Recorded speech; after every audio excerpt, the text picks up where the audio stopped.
You could try to play, but you're never gonna beat me. Look the other way, what I'm doing ain't easy. Bloody hands stained from the people who deceive me. Muddy hands break through the chains, go free me. Looking for change, looking for pain, pulling a mob, pushing a train. I'll never stop, stick to a lane, pick up the pieces and go rearrange. I'll be the best above all the rest, put me to the test and expect nothing less, your check as I'm chess, what's happening next, yeah. He got the venom, a tangible weapon, no coming in second. This life is a lesson, he got a new engine from pain, it's a blessing. New focus, no guessing, just hold an obsession. All in his possession, you got their attention. I'll leave an impression and take your redemption. Just kill no discretion, your mind is a weapon. 11-11, it's time for progression, You could try to play, but you're never gonna beat me. Look the other way, what I'm doing ain't easy. Bloody hands stained from the people who deceive me. Muddy hands break through the chains, go free me. People like sheep, move feet, hurt it easy. You don't wanna be fast asleep when they scheming. Better stand tall, ready for a fight, believe me. When they try the chains, you can say no, free me. So he's been looking for somebody who could save him, instead of searching inside for what they gave him. A strong will, strong mind causes mayhem. We could change the world, change times, rearrange them. Staying on pace, running the race. Life is a chase, I don't want a place, I wanna be first. Work till it hurts, dehydrated thirst till I'm in a hearse.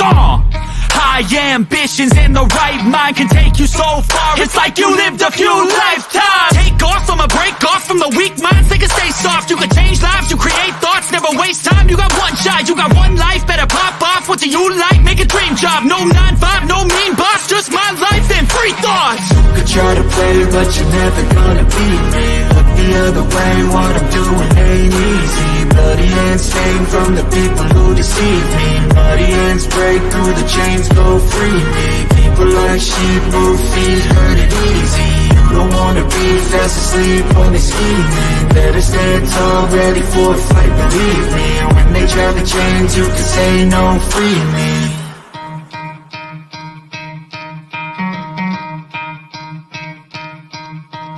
You could try to play, but you're never gonna beat me. Look the other way, what I'm doing ain't easy. Bloody hands stained from the people who deceive me. Muddy hands break through the chains, go free me. Looking for change, looking for pain, pulling a mob, pushing a train. I'll never stop, stick to a lane, pick up the pieces and go rearrange. I'll be the best above all the rest, put me to the test and expect nothing less, your check as I'm chess, what's happening next, yeah. He got the venom, a tangible weapon, no coming in second. This life is a lesson, he got a new engine from pain, it's a blessing. New focus, no guessing, just hold an obsession. All in his possession, you got their attention. I'll leave an impression and take your redemption. Just kill no discretion, your mind is a weapon. 11-11, it's time for progression, You could try to play, but you're never gonna beat me. Look the other way, what I'm doing ain't easy. Bloody hands stained from the people who deceive me. Muddy hands break through the chains, go free me. People like sheep, move feet, hurt it easy. You don't wanna be fast asleep when they scheming. Better stand tall, ready for a fight, believe me. When they try the chains, you can say no, free me. So he's been looking for somebody who could save him, instead of searching inside for what they gave him. A strong will, strong mind causes mayhem. We could change the world, change times, rearrange them. Staying on pace, running the race. Life is a chase, I don't want a place, I wanna be first. Work till it hurts, dehydrated thirst till I'm in a hearse. High ambitions in the right mind can take you so far. It's like you lived a few lifetimes. Take off from a break off from the weak minds. They can stay soft, you can change lives, you create thoughts. Never waste time, you got one shot, you got one life. Better pop off, what do you like? Make a dream job, no 9-5, no mean boss. Just my life and free thoughts. You could try to play, but you're never gonna beat me. Look the other way, what I'm doing ain't easy. Bloody hands stained from the people who deceive me. Muddy hands break through the chains, go free me. People like sheep, move feet, hurt it easy. You don't wanna be fast asleep when they scheming. Better stand tall, ready for a fight, believe me. When they try the chains, you can say no, free me. Easy, you don't wanna be fast asleep when they scheming. Better stand tall, ready for a fight, believe me. When they try the chains, you can say no, free me. So he's been looking for somebody who could save him, instead of searching inside for what they gave him. A strong will, strong mind causes mayhem. We could change the world, change times, rearrange them. Staying on pace, running the race. Life is a chase, I don't want a place, I wanna be first. Work till it hurts, dehydrated thirst till I'm in a hearse. High ambitions in the right mind can take you so far. It's like you lived a few lifetimes.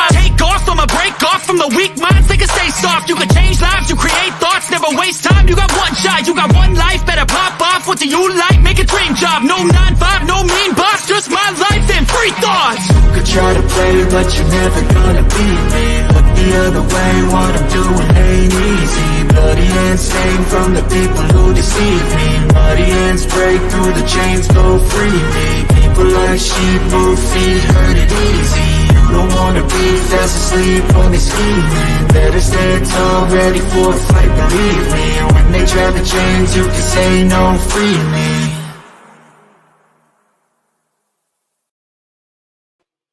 Yes, sir. Welcome, welcome, welcome. And Joe's representing for the Great Pill Podcast. We're going to have a great conversation. We're going to do a little bit of political talk, a reaction to Destiny. And if anybody's seen the shorts and the current events, we're going to be talking about just touching bases on our favorite, our host with the most, also Elon Musk. As we already know, Elon Musk had, purchased Twitter. People didn't like it. People had so much controversy said about it. So now, if anybody read a lot of articles, they had conversations about him passing the baton over to Trump Jr. So we're going to have that conversation. So I just want to say welcome everybody up to the table. My boy Wes, my man Ethan Williams, Deuce, and Lead. And we have one more coming back. He'll be here. I think he has some connection problems. Brett. So Brett will be here in a minute. So until then, I'm going to give a shout out to everybody. Appreciate you, Hector. Appreciate you, Miss Italian Princess. Also a new subscriber. So I appreciate you. All you definitely appreciate you. Canada with the googly eyes. I think it's the intro. Maybe they like the intro. So thank you. That girl, New York, the voice. Like always, appreciate you. Thank you. And who else we're missing up in the ladder? WG, appreciate you. AMC, as always. And Tong, I don't want to screw up your first thing, so forgive me. Please forgive me. And like always, Don GQ. So thank you. So do anybody is pretty much up with current events with the elections and with a little bit of a good old Sleepy Joe, what's going on with Well, he single-handedly saved the adult diaper business. Come on. Yeah. That's new. I wasn't aware of that. It's the only part of the economy doing good. Okay. Well, I heard cat bags and dog foods and wine was doing good for the single women too. That's possible. It's possible. Okay. I heard it was a rise. Is that directly Joe Biden? Come on now. Okay. Shout out to him. I mean, baby wipes and diapers, adult diapers is definitely Joe Biden.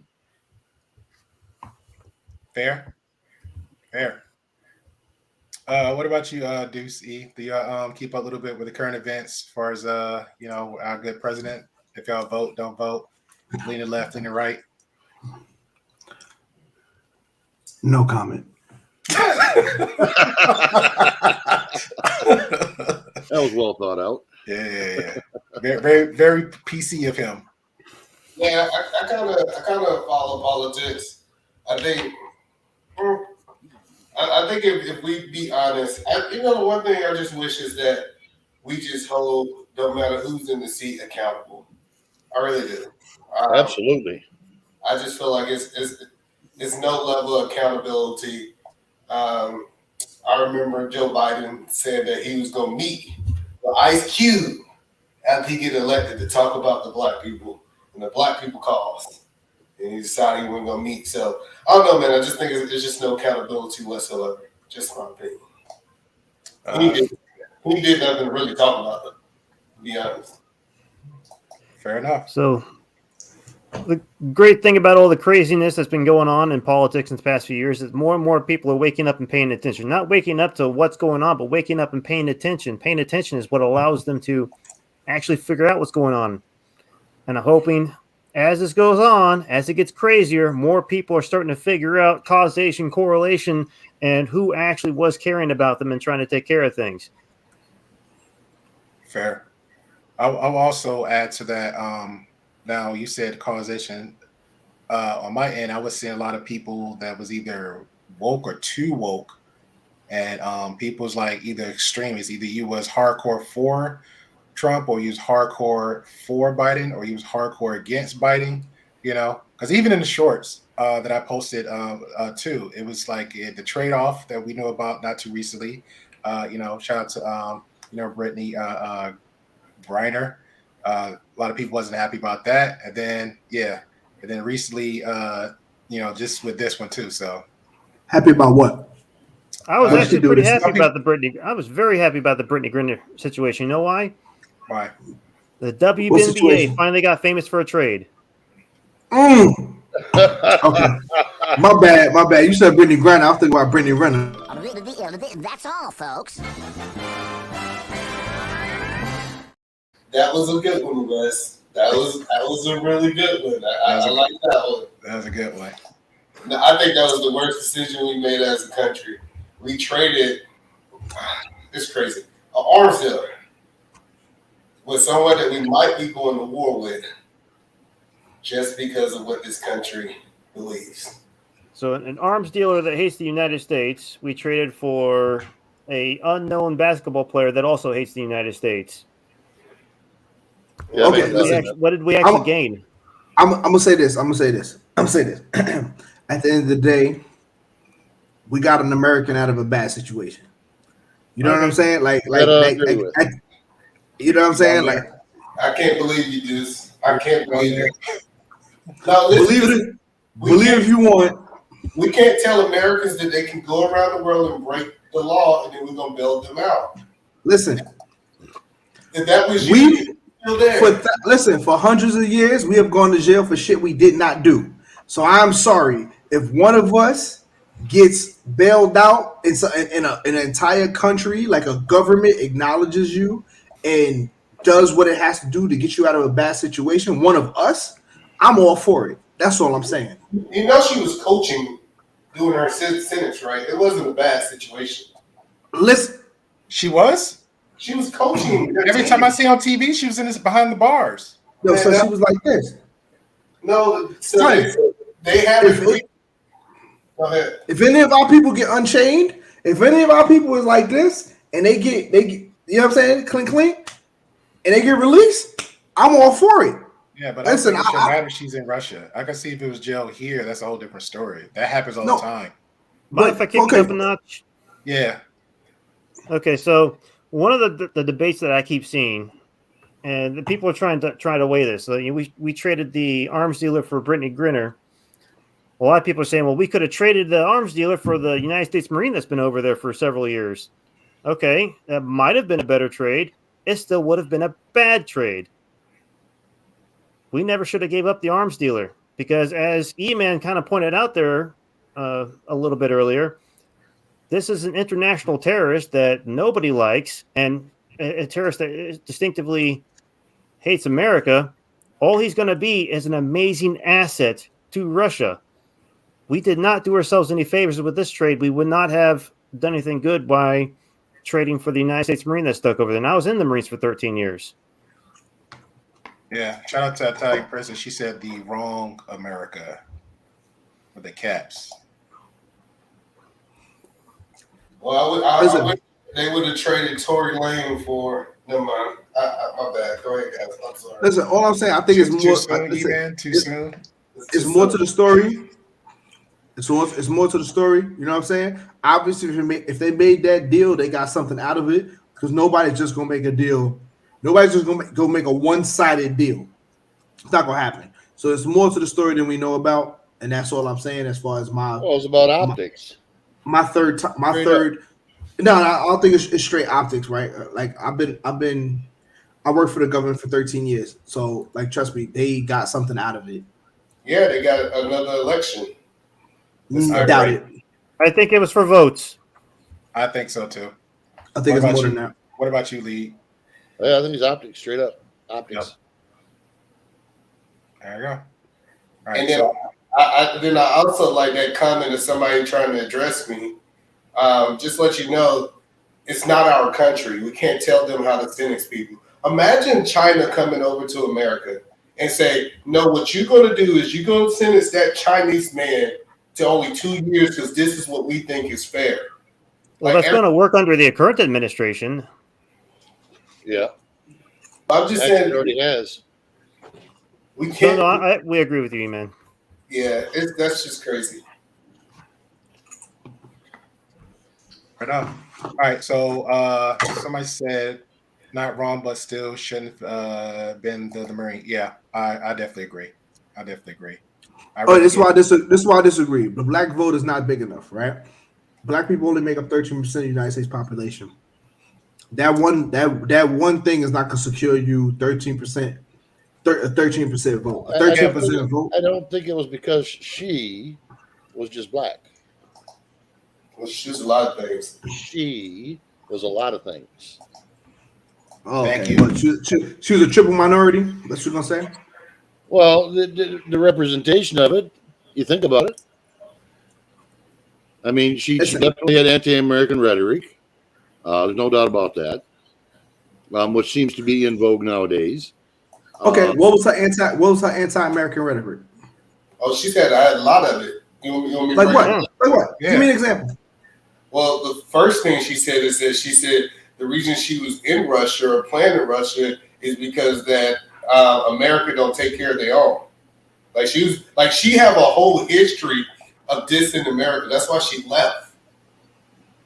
Okay. So let's not confuse things, right? Let's not confuse being critical of America with being anti-American. And that's the problem that we have with a lot of people, right? Because in black people in a unique situation where we can call America out for its faults. Why? Because we've been on the bottom of the caste system for the entire existence of America, even though we've been here for the beginning, right? So we're in a unique position. We can call out America for its faults. So don't get it twisted when you calling America out for its faults is anti-American. Because that's basically saying like, oh, well, America was not, America isn't the greatest because they had slavery, right? So a black person saying is like, oh, you're anti-American. It's like, no, I can still be for you, but still call out your faults. It's no different than loving your mother, even though she has her faults, loving your father, even though they have their faults. We're in a unique position where you do that. If you have brothers or sisters? Yes, I do. Okay. How would you feel about your brother or sister going to a person's house whom you vehemently dislike or they vehemently dislike you, and they start dissing on you and your faults to those people who have no use for you? Okay, this is apples and oranges, right? Because it's apples and oranges, guys. It's apples and oranges because it's not another person's house; it's our house, right? We've been here. We've been America here for the entirety. Our house. And if she's in another country dissing on America, then it's still our house. Okay, and she has freedom of speech, right? That's a freedom. I absolutely agree. But I'm asking you, if you want to compare it to things, how would you feel about that? I don't feel any type of way about it because she's entitled to do that. That is her right. Well, it's her right to do so. So, dudes, this is all I'm saying. I had a couple family members who was talking bad about me, right? And somebody died in the family, and they called me and said, "Hey, Mr. Williams, can you help pay for it?" Nah, you shouldn't have been dragging my name. I can't pay for the funeral this time. And I just think at some point, we just got to have some kind of, like, we can't just let somebody disrespect us then bend over every time they call us. But how do you define disrespect, right? Because it's not disrespect, right? So call that wasn't disrespect. That wasn't disrespect. The example that either man gave. If I'm cursing you out today, something happened to me tomorrow, then somebody else coming to you in my need an hour. That's not disrespect. Me being so this is the thing, right? Disrespect and criticism, right?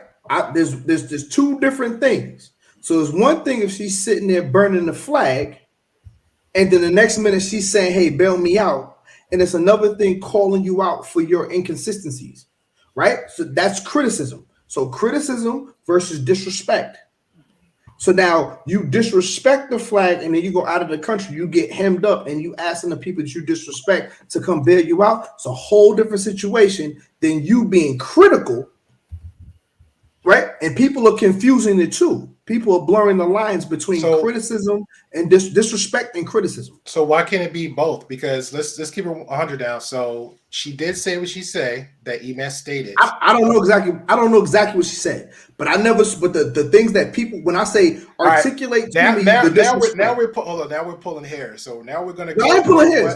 Articulate the disrespect.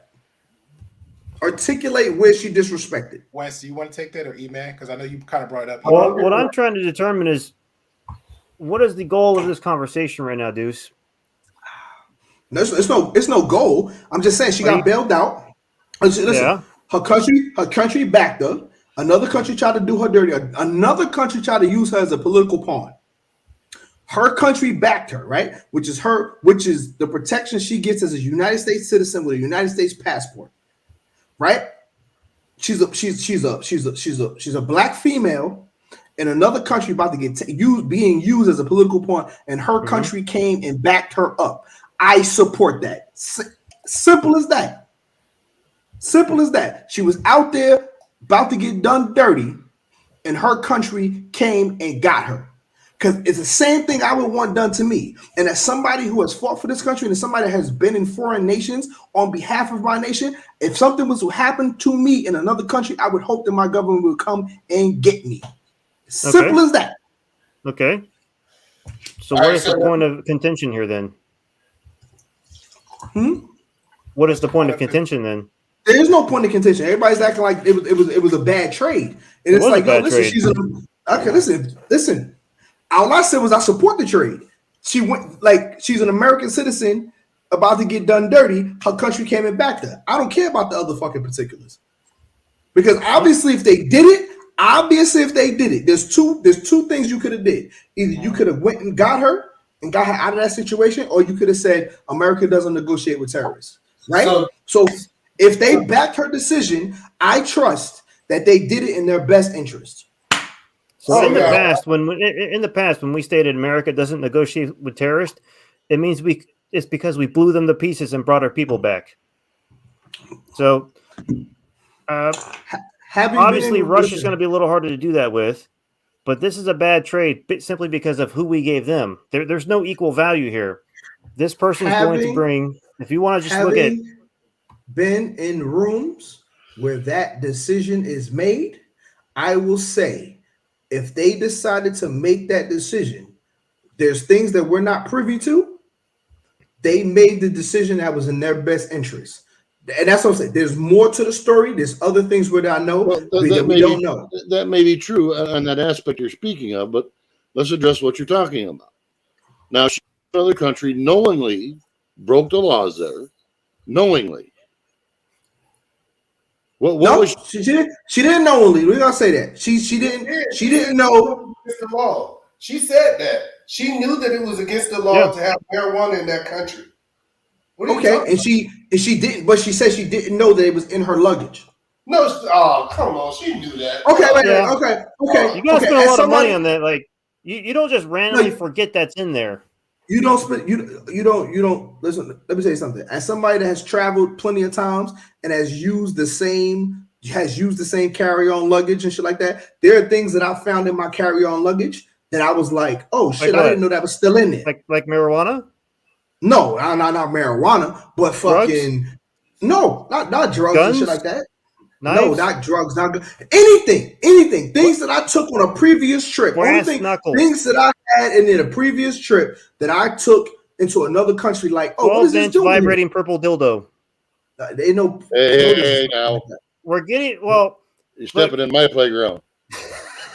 No, but there's small things that we forget. There's small things that we can forget. Like, oh man, I was looking for that wallet for years. I didn't know it was there. But hey. Great Pill. Our brains notice things like Great Pill. You know me for 15 years, bro. How many countries have I been to in the time that you fucking know me? Thank you. Look at his fucking face, right? I have a carry-on bag. You're muted. Yeah, over 10. But he's pretty much like thank you. So either way, but it's the ends doesn't just. So basically, you got good at making sure you didn't have illegal stuff in your luggage. No, not good. But I don't do illegal shit. What illegal things did you accidentally transport through countries? No, I never said I never said I had illegal just type, shit. I don't have illegal shit. This is live, so just type it into the private chat. No, I'm not private shit in private chat. I never had illegal shit in my luggage, but I have had things in my luggage from previous trips. Like, where the fuck did that come from? Like, what is this doing? Like a souvenir? Yeah, it could be souvenir. One time it was souvenirs. Went to an Irish airport, picked up mustard, and brought it to Germany. Okay, or maybe I stayed the night at Eman's. They let me stay there because I was close to the airport, and somehow I grabbed his mouthwash because I didn't forget. I couldn't buy mine or too lazy. Maybe I smoke cigars, right? I smoke cigars, right? So one time I had a torch lighter in my carry-on luggage. I forgot that I bought the torch lighter. I was in Prague, and then boom. Like a year later, I was in like another Eastern European country, and I'm just mind you, I already went back to another European country. How illegal is a torch lighter? Well, you're not supposed to. Well, you're not really supposed to bring them on a plane, right? But I had a torch lighter in my luggage, and I didn't think about it. But is it illegal in the country that you went to? I don't fucking know, man. I don't know. I'm just saying. I remember. Don't they check you when you go through TSA or customs? Well, not when you, because when you check it, right? One thing is when you check it, and one thing is when you check it to go under the plane, and another thing is when you walk on a plane with it. Yeah. But either way, before you got to that plane, was there scanners and TSA? No, because you pack your bag, right? Your first bag, the one that you check, you when you first get to the airport, right? Depending on the airport, you could drop it off at the check-in point and be like, hey, listen, this is my luggage. They weigh it, make sure you don't got to pay no extra money, and then you good. And then your carry-on, what you take on the plane, that gets checked. So you was paying people off to get that luggage? Nah, I ain't paying no people off. Shut up. Hold on. Somebody had a question though. Shout out to Brandy. I appreciate you, Brandy, because I see most of your comments and the next thing you know, they disappear. But your comments actually show a notification, so I see them, even though they stay there. So leave the comments there. I appreciate all the feedbacks anybody has on all the videos or on the replay. So I appreciate you. Brandy says, "Hey, they did not use her. What proof do you have? What proof do you have?" Did not use it. What do you mean? I guess earlier when what did Brandy mean? I guess you was talking about earlier about the when Deuce was going on a rant, on the opposite end about American stuff. So they did not use her. I guess we was talking about using her, not using her. No, I never said they use her. They say they use her as a political stunt. Yeah, that's what when you use the word, say they used her for like a political stunt, or they used her for like. Yeah, that's what was brought up earlier. Yeah, it was a THC vape pen, right? All right, so boom, you got a THC vape pen. It's easy for you to sit there and be like, it's easy. Like there are things the small things that you leave that you pack 1 minute and for one trip. Because I got a Samsonite bag, right? This joint got 50 compartments. I could easily not in Russia. This was not her first trip. Let me go. If you're going to Russia, how many countries have you been to? I can guarantee. You've been 4. I can guarantee you nobody on this. If you combine all the countries I've been to together, I've been to more countries than all y'all combined. What does that actually prove in this conversation? No. What I'm saying is proven. So we're gonna have a dick measuring contest now. Okay. No, it's not a dick measuring contest. All right, boys, whip them out. First of all, I don't even live in America. Who getting the short straw? Who getting the short straw? So what I'm saying is, when you traveling, it's easy. It is easy. Emotional damage. It is easy for you to overlook something in your luggage. No, it's not. No matter where you're traveling, it happens, man. First of all, I'll give you an example. No, Deuce, straight up question. Okay, you've traveled. You understand going to different countries and things like that. There's certain things you have to abide by. Now you're going to tell me that if you're going to Russia, now we're not talking to going to Bahamas. We're talking about going to fucking Russia. That you aren't going to make sure your shit's straight. Sir, that's a question, sir. This was not her first. No, and I answered the question. It's not her first. It is not her first trip. Which means she knows better. Yes. No, even if she knows better, it is easy for you to overlook something in your luggage because first of all, she travels more than I do. So she might have been on the trip to Vegas. She might have been on a trip to Colorado. She might have been on a trip to the Pacific Northwest. Yeah, but see, time out. Your comparisons, like, let's try to keep it in that parameter of leaving a different country and focus on Russia. You're comparing it to other places. Like, if I can pretty much, I ain't gonna say it. I can pretty much have the for stuff, y'all. Let me explain something to you. For y'all, that's a big deal. For me, traveling internationally is just another Tuesday. Okay, so now that's what I'm saying. Okay, so for Russia is another Tuesday.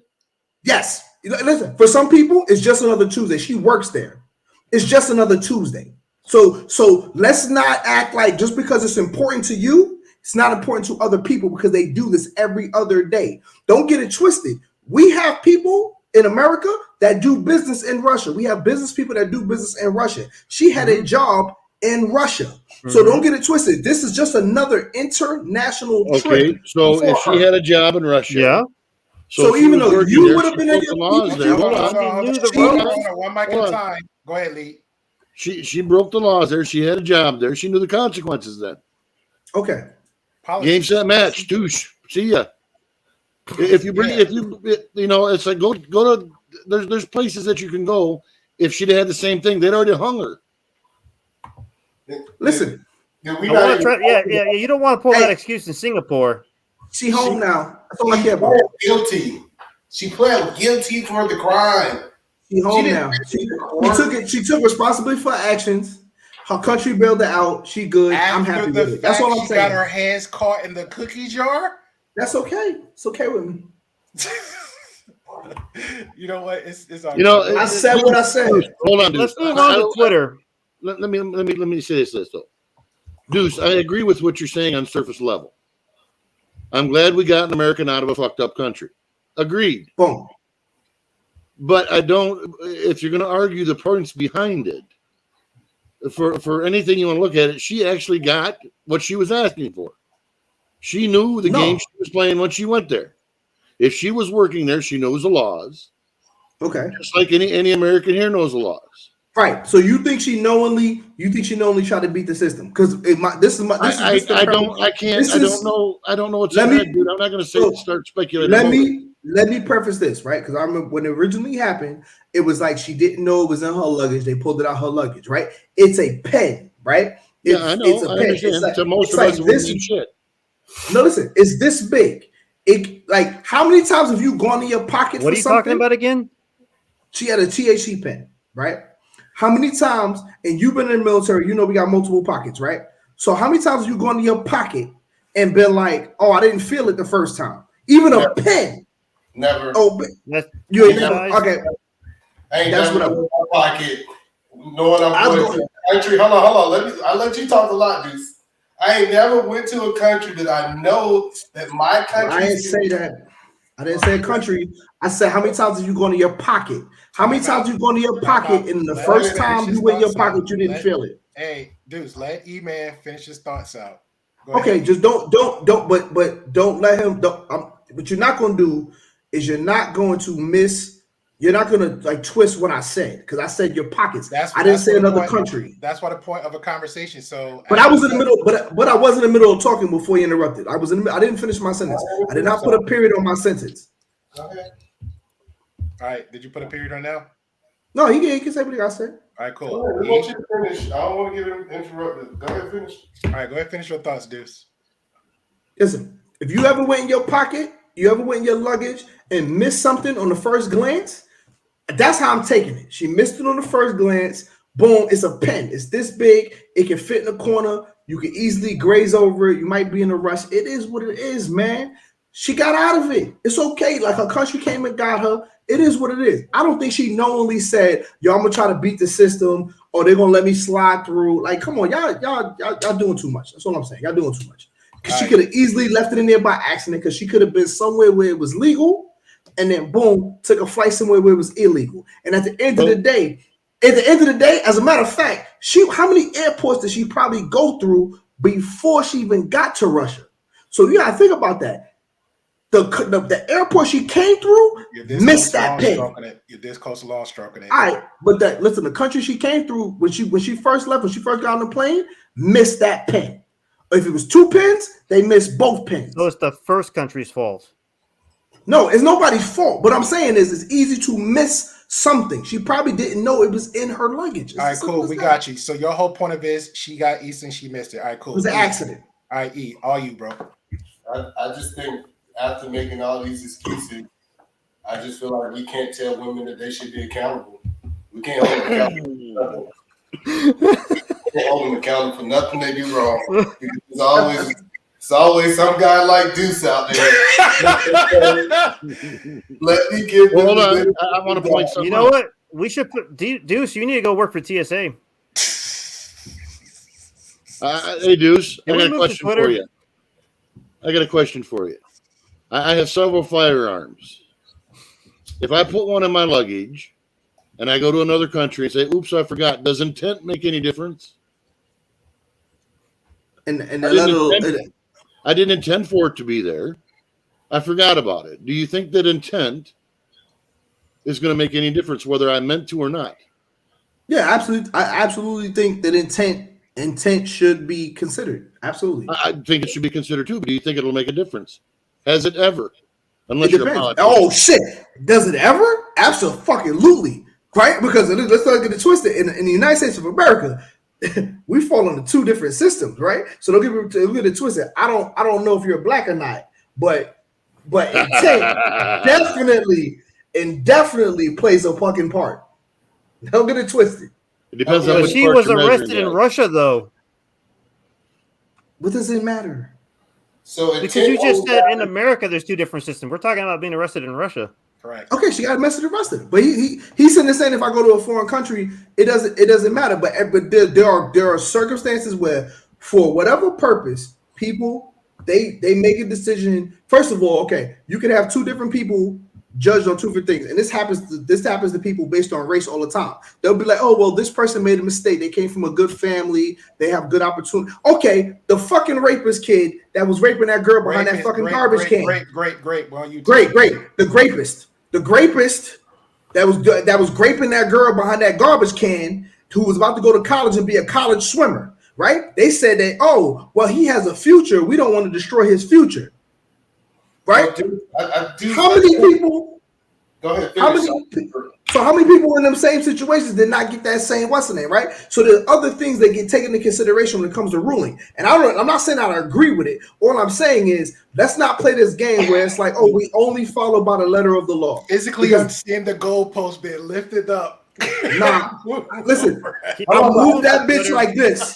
I just want to say this: intent matters for sentencing, not for guilty versus non-guilty. All right. Yeah. When you talk about, She guilty. All right. So we're not gonna go ahead. Go ahead, E. so just you say that she's guilty. I'm okay with that, right? So what do you think she could have been sentenced for being guilty if it was your court system? I'll make sure you consider she black and you care about black people. What would you sentence her?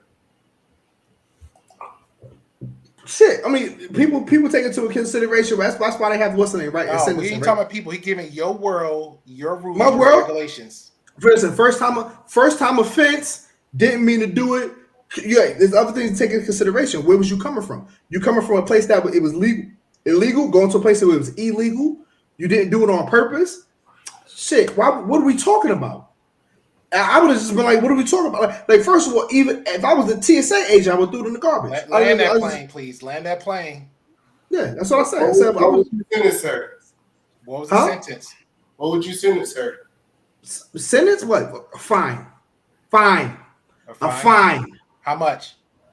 A fine. What? She based on income. So she made what? $200,000 a year. Boom, $2,000 fine. 1% of her income. All right, cool. $2,000. All right, we're gonna move on from this. But anybody got final thoughts with Deuce's toxicity? Wes, lead. I stand by what I said. I said what I Let me said. put it this way. I don't totally disagree with him. I do. But what I do disagree with is the finer points of it. My man. You know, am I glad that the American got the hell out of Russia? Sure, for sure. Boom. But I do believe that, as I read in the chat here, there was a Marine left there who's been there for years. Who was more deserving? First come, Okay, wait. first serve. No. Wait. With that Marine, look at what that Marine was doing while he was out there. He was doing some shit he wasn't supposed to be doing. And so was she. See, everyone keeps making that comparison. I'm the one that tried to destroy that comparison by saying neither one of them was worth it. Not for who they traded for. No. Yes. Oh my God. Oh my God. Oh my God. My God. Ooh. Ooh.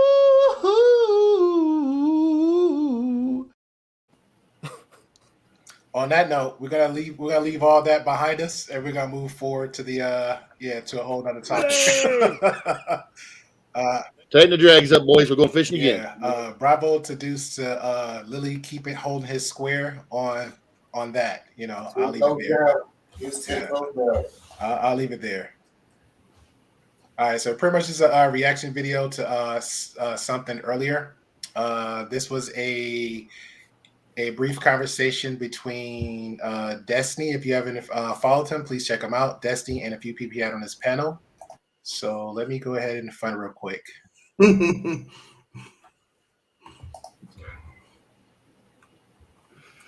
Other than the chat, if y'all got questions, comments, concerns, bring it up to the table so we can address it. I know Deuce had a lot going on. There's some questions there. We addressed one of them from Brandy.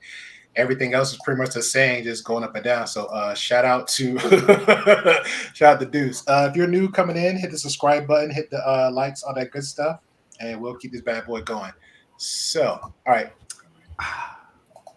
So here it goes.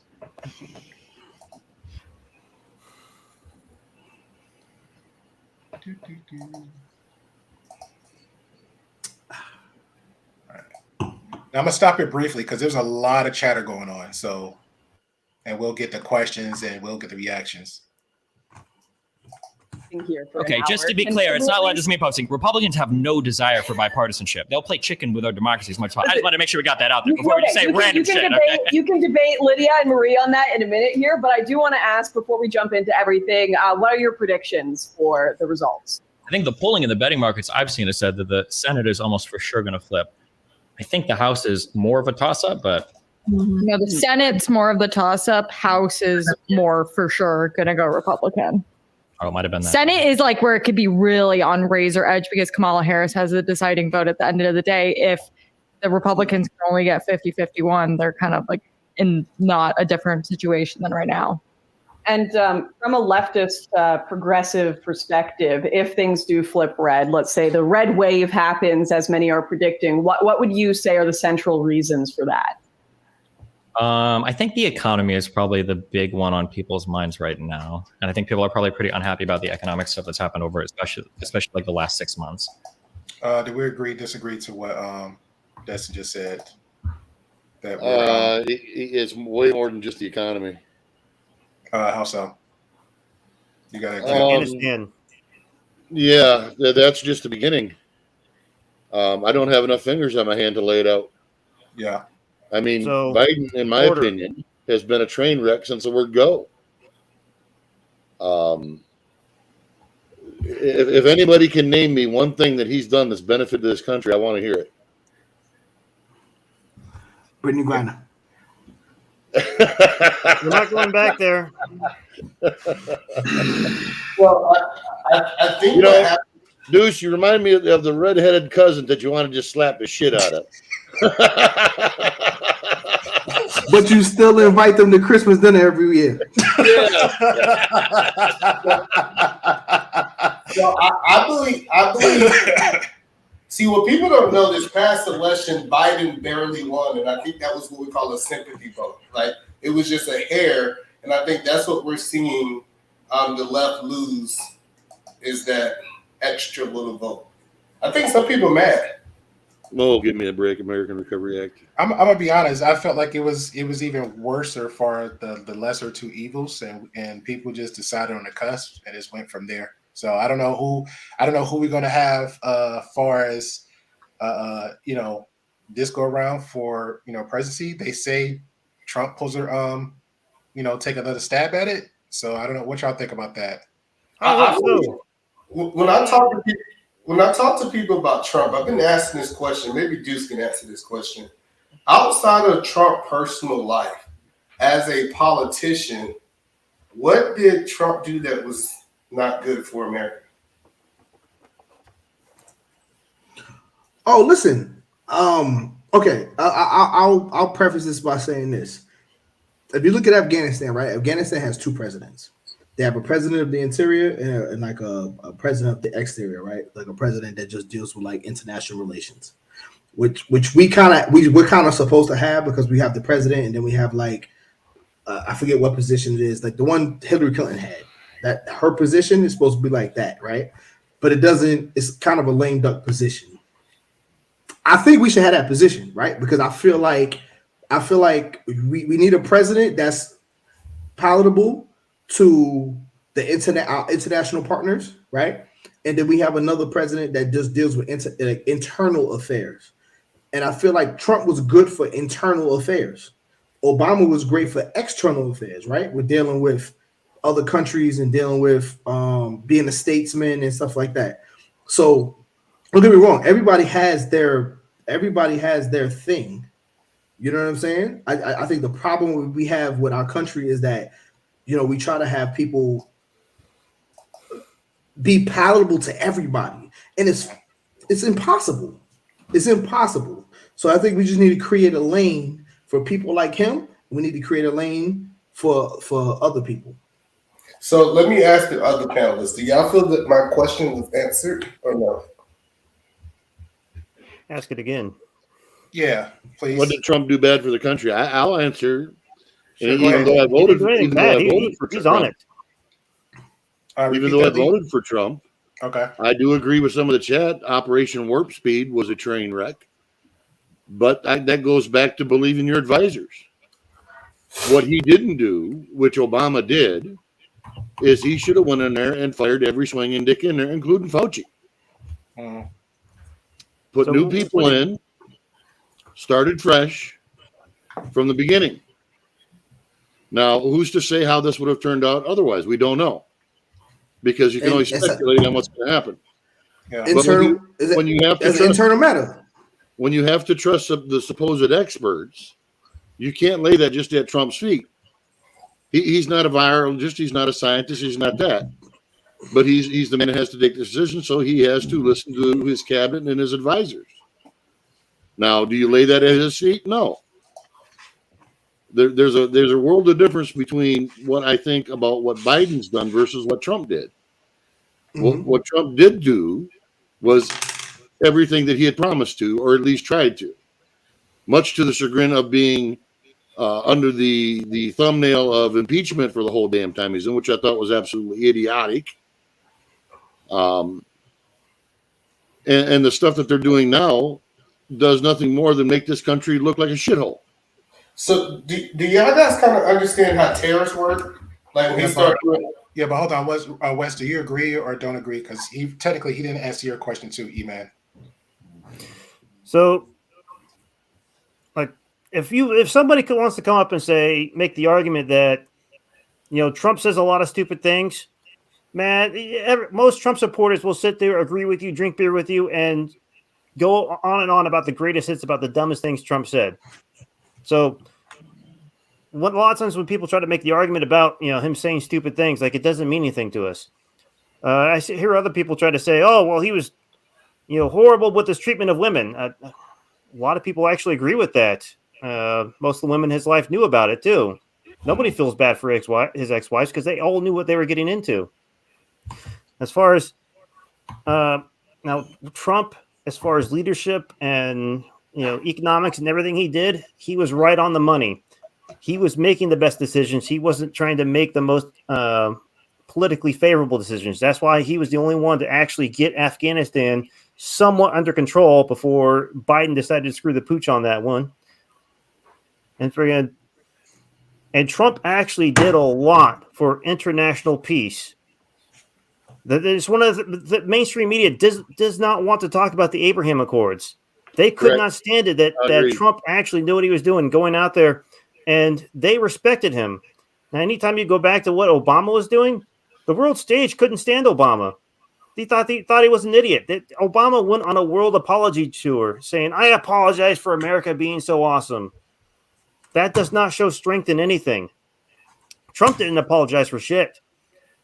Okay? And when you get into higher levels of business, it's about the business.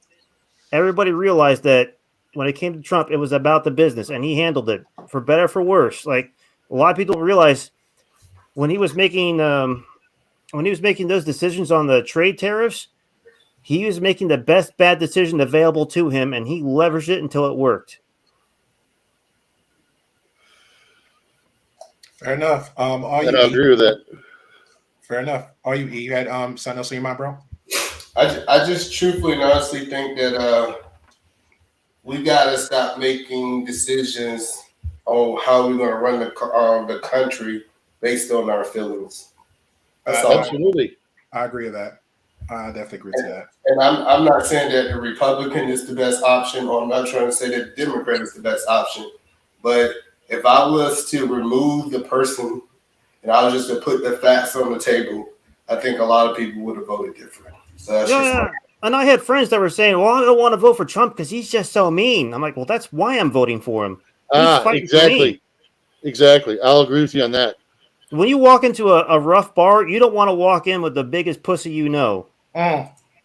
Hello, before you start that back, can you put up what Brandy said? Sure. What good Brandy say? Brandy said, shout out to Brandy. She said he said he was taught on China with the 25% tariff, but that screws over American imports, not Chinese exports. Brandy got a brain on her.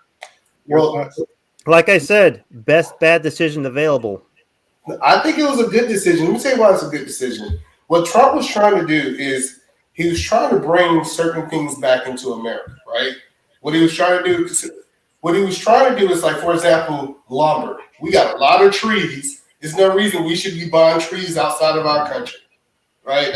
It's just one of those things. So when he started putting these tariffs in place, I don't think it was a bad idea. I just think that it started making people who had a lot of power in these other countries mad, and that's why it got like a bad rep. I don't think that was actually a bad decision, in my opinion. Fair enough. All right, back to the video.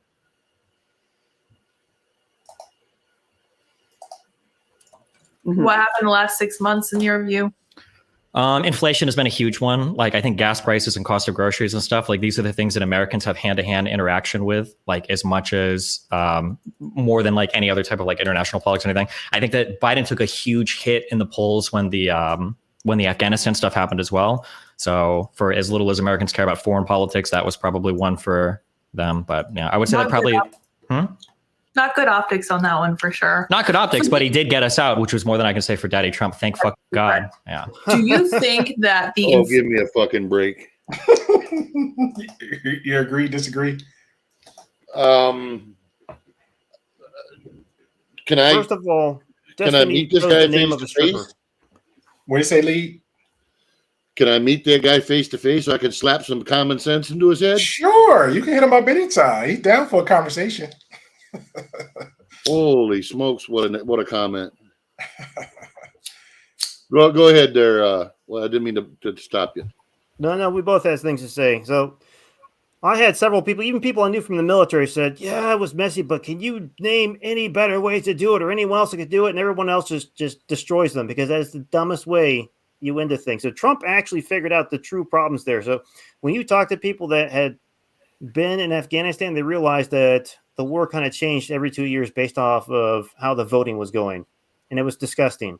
Trump actually came in there and he actually streamlined and prioritized the way you would do in any corporation, and things actually started to work. Americans were not on the front lines in there. They were just kind of running the logistics and intelligence and getting things going. Biden administration came in there. And this is where we've embarrassed ourselves on the world stage again because we didn't tell any of our allies what was going on. France had to send commandos to get their people out. What did we do? Not a damn thing. We tried charging them. We tried charging Americans for their plane tickets to get out of there, to be extradited out of there, and it was embarrassing. We still have Americans over there. There was a school trip over there.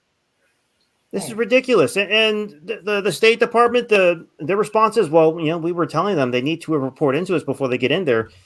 How about you not do this under the cover of night? This was ridiculous. All you have to do is, 6 months before you pulled out, you stop all flights going in there from, of American citizens. Okay? Because they have passports. This is an international tracking system. You can put a stop to this. They didn't do that. Just overnight, they're like, boom. About what you said. What's Why that? in the hell are they having a school trip to Afghanistan? Well, they were actually of Middle Eastern descent. And I'm sure Since when does that make a difference? Here's the thing: they figured out quite quickly why they shouldn't go to Afghanistan. Okay, imagine that. The true irony of it. Look, for 20 years there, we had armed Americans were there, making sure little girls could get to school. What do you think happened to them after we left? Exactly. They're not getting educated if they have survived what has occurred to them.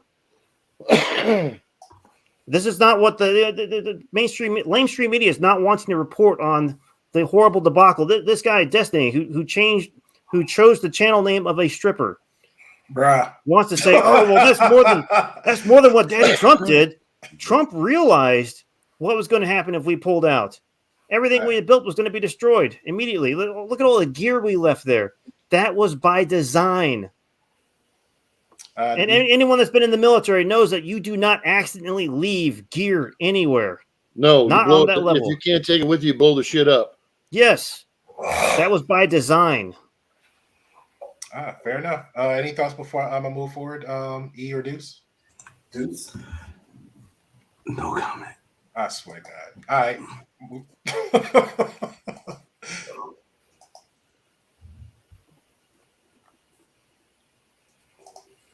Live stream and everyone on Twitter is saying they're rigging this. Look, that was just the United States. It was a global crisis because of the United States, but it didn't hit every country like it is now.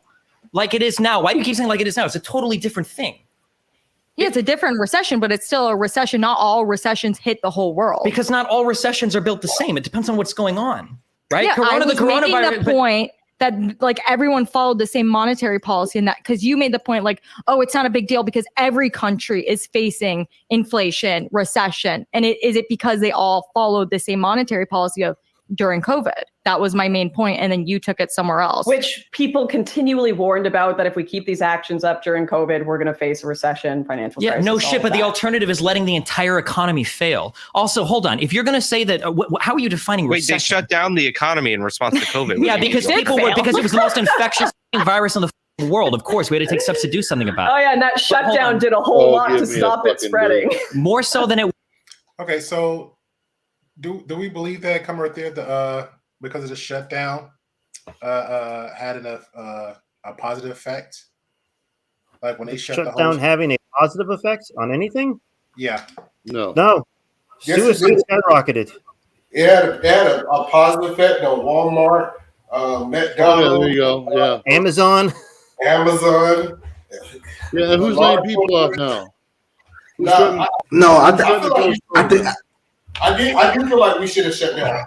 So now, should we have been shut down as long as we should? I can't agree with yeah, that. but let's put this in context. We were all told 2 weeks to flatten the curve. Well, last time I checked, a week wasn't 365 days. Well, so we ended up with 2 years of trying to flatten the damn curve, and where'd we end up? I think it's true. So we got to understand that we do believe that COVID would have, I don't know if I call it the jab or whatever y'all want to call it. Yeah, we can say jab. The jab would have been 10 times worse if we would have just kept going as we supposed to. Now, I don't want to argue over semantics of we should have did it for a year or we should have did it for 6 months because I'm not a scientist. But the point that us shutting it down. The problem is this guy's talking out of two sides of his mouth. First, he's saying, "Hey, you don't supposed to." Like if he was the reason, but they had to do it. So what I was saying in so many words is this right here, the land the plane, as we say, is that we did have to shut down. That was something we had to do. Okay, so everybody's saying across the board that we're feeling like it was unfair for the shutdown. So when C-19 arrived, so what should we have done? Kept going?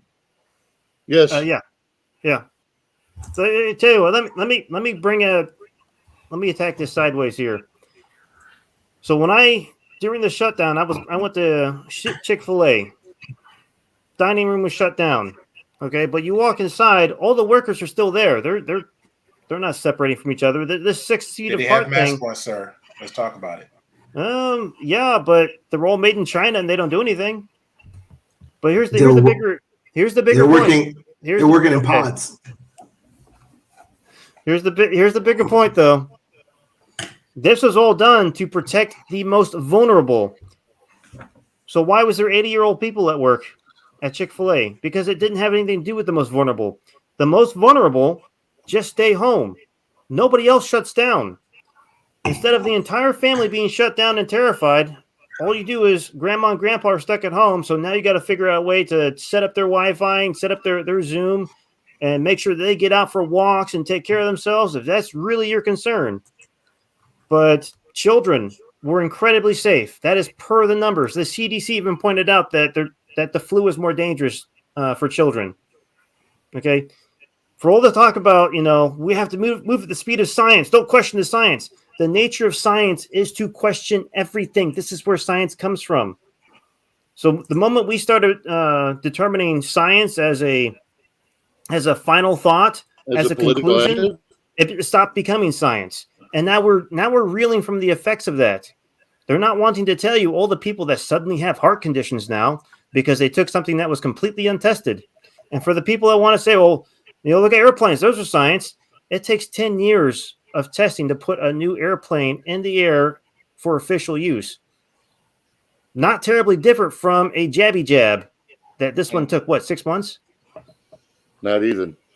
Yeah, and they kept adding either new doses, new names. Shout out to Johnson & Johnson. Notice how the push, we no longer have the same push because they started realizing, we're not having the desired effect here. But you're conflating points. I'm not advocating for the actual jab. Okay, it's just the shutdown. Yeah, I went off topic. Yeah, but this is what I'm saying. So I got C-19, right? Mm-hmm. Right? If you know let me tell you what I do. So my job is I go from city to city, flying around, doing certain things, right? Mm-hmm. If I wasn't shut down, imagine me being able to go from city to city and spread this thing. Especially for people who was like, that didn't have any symptoms, or they was able to carry it. I think it would have been 10 times worse. We should have shut down. If we would have kept going, people would have died. All right, question. Well, math question for you. What is 380 trillion multiplied by 7.5 billion? Oh Lord, this motherfucker got me doing math. Hold on. The answer is the amount of viruses in existence.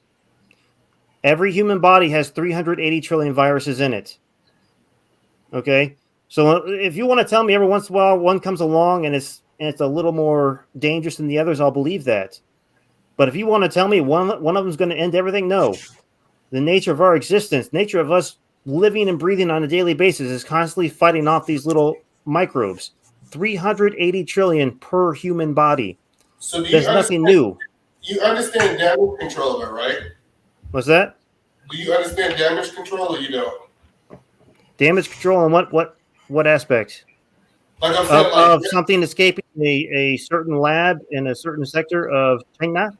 Like, okay, so just because I know that some people, it can't take everyone out, I should be able to try to minimize it as much as I possibly can. You know okay, can I address Wash your hands. Can I address that? And I agree. Wash your hands. Don't touch your face. Don't touch surfaces other people have touched or wash them. Don't lick door handles. The same thing you do with any other virus. Now, to address the what you had said before, it's already proven that this was already in the wild, spread in Italy, homogeneously, back in August and September. Okay, it had already been. It was already in the wild 4 to 5 months prior to, and that's why they're eyeballing the military games up in China. Okay, it isn't just a lab leak they're eyeballing. So if this had been going on prior to that, it was already in the wild. And the thing of it is 90 to 95% of the people were asymptomatic. And now to put another thing on that, why would you close down mom and pop stores and all that stuff, but yet you'd leave Walmart open? Where are you going to congregate more people? But you keep on deflating the issue. It was a lot of other issues in what happened. But we asking, should we shut down schools? Let's start there. Should we kept letting the kids go? You should have let these kids go, right? We should have let everybody. We did more damage to them by keeping them home for 2 years. Absolutely. We're talking 7-year-olds that had a happy life and then they offed themselves. 7-year-olds. We did a lot more damage to them by forcing them to stay home. And this happened mainly in your more populated blue areas that actually believed in this stuff. Places where I live, we didn't have near as much of a negative fallout because most people didn't care that much about it. You look at these blue-collar people that work with their hands all day on cars or they work cleaning gutters and stuff. What are they thinking? Oh, like I sift through pig shit every day. Yeah, I'm not sure what that is. Like, are you drunk, Deuce? I think he's shocked that he's either out of wine or he's shocked by the comment you said. So it's either way he goes. It's a Deuce thing. You want me to wine dash something to you there? Hit me up. But you know what it comes down to. This is what I learned. A lot of people think that me being in leadership, right, owning businesses and being in different leadership, everyone got the answers when they're not sitting in the seat. Everybody said it is so easy for people to look back and say, I would have did this different. Oh no, hold on. This is when I had my channel. That is when I had my channel. You can go back to the beginning of this, and I can tell people this is BS. From the beginning, I was telling people it was BS.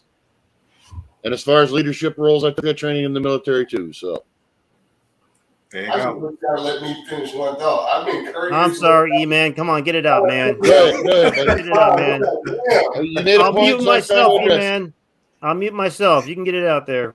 It's all good. Go, Greg. I think they're done, man. Go ahead, E. Go ahead and give birth to that baby. It's all good, bro. Let's go to the video. All right, here we go. And I have a question after this too. No. Let that man finish his. E-Man, say what you gotta say. I've been muted the whole time. I wanted you to talk. I want you to finish your thought. Please, brother, finish your thought. Sorry, you go ahead and sip another wine. Here we go. Would have otherwise. Remember when you guys made fun of like what was it, the some death number that was like supposedly impossible, and we basically ended up hitting that anyway. Like the so definitions what was the point for of the lockdowns. The point of the lockdowns so that it didn't get worse. Wait, are you serious? That's like coming out of a car. Wait, hold on. You're like coming out of a car accident with your leg broken, going, "Why did I even wear my seatbelt? What was the point?" Hold on. I want to hear that. Wait. Are you like Sean, do you think that the worked? lockdowns did nothing to prevent infection or death? I just want to hear that. Close to. Okay, John Lauren Hopkins thinks that. I know University that Lauren's says a dumb they fuck when it comes to anything having to do with medicine. Sean, do you think? I want to hear Sean. I respect your opinion. I think if you look at the top line projections early on in the virus for deaths in the United States of America, we hit that and destroyed our economy. Okay, so I want to hear you say clearly. Do you think that the lockdowns, none of that had any impact whatsoever? Maybe they distributed some of the deaths and infections, which originally was the goal for 14 days, but I don't think it reduced any deaths significantly. Okay, so lockdowns did nothing. If I show you any study that says what he said. That they didn't have a significant impact on the top line projections were I'm pretty sure over like 3 million dead. Quoted one, John Hopkins. Callum, it's the only major one that's been done. It's the John Hopkins Institute for Applied Economics, blah, blah, blah, blah.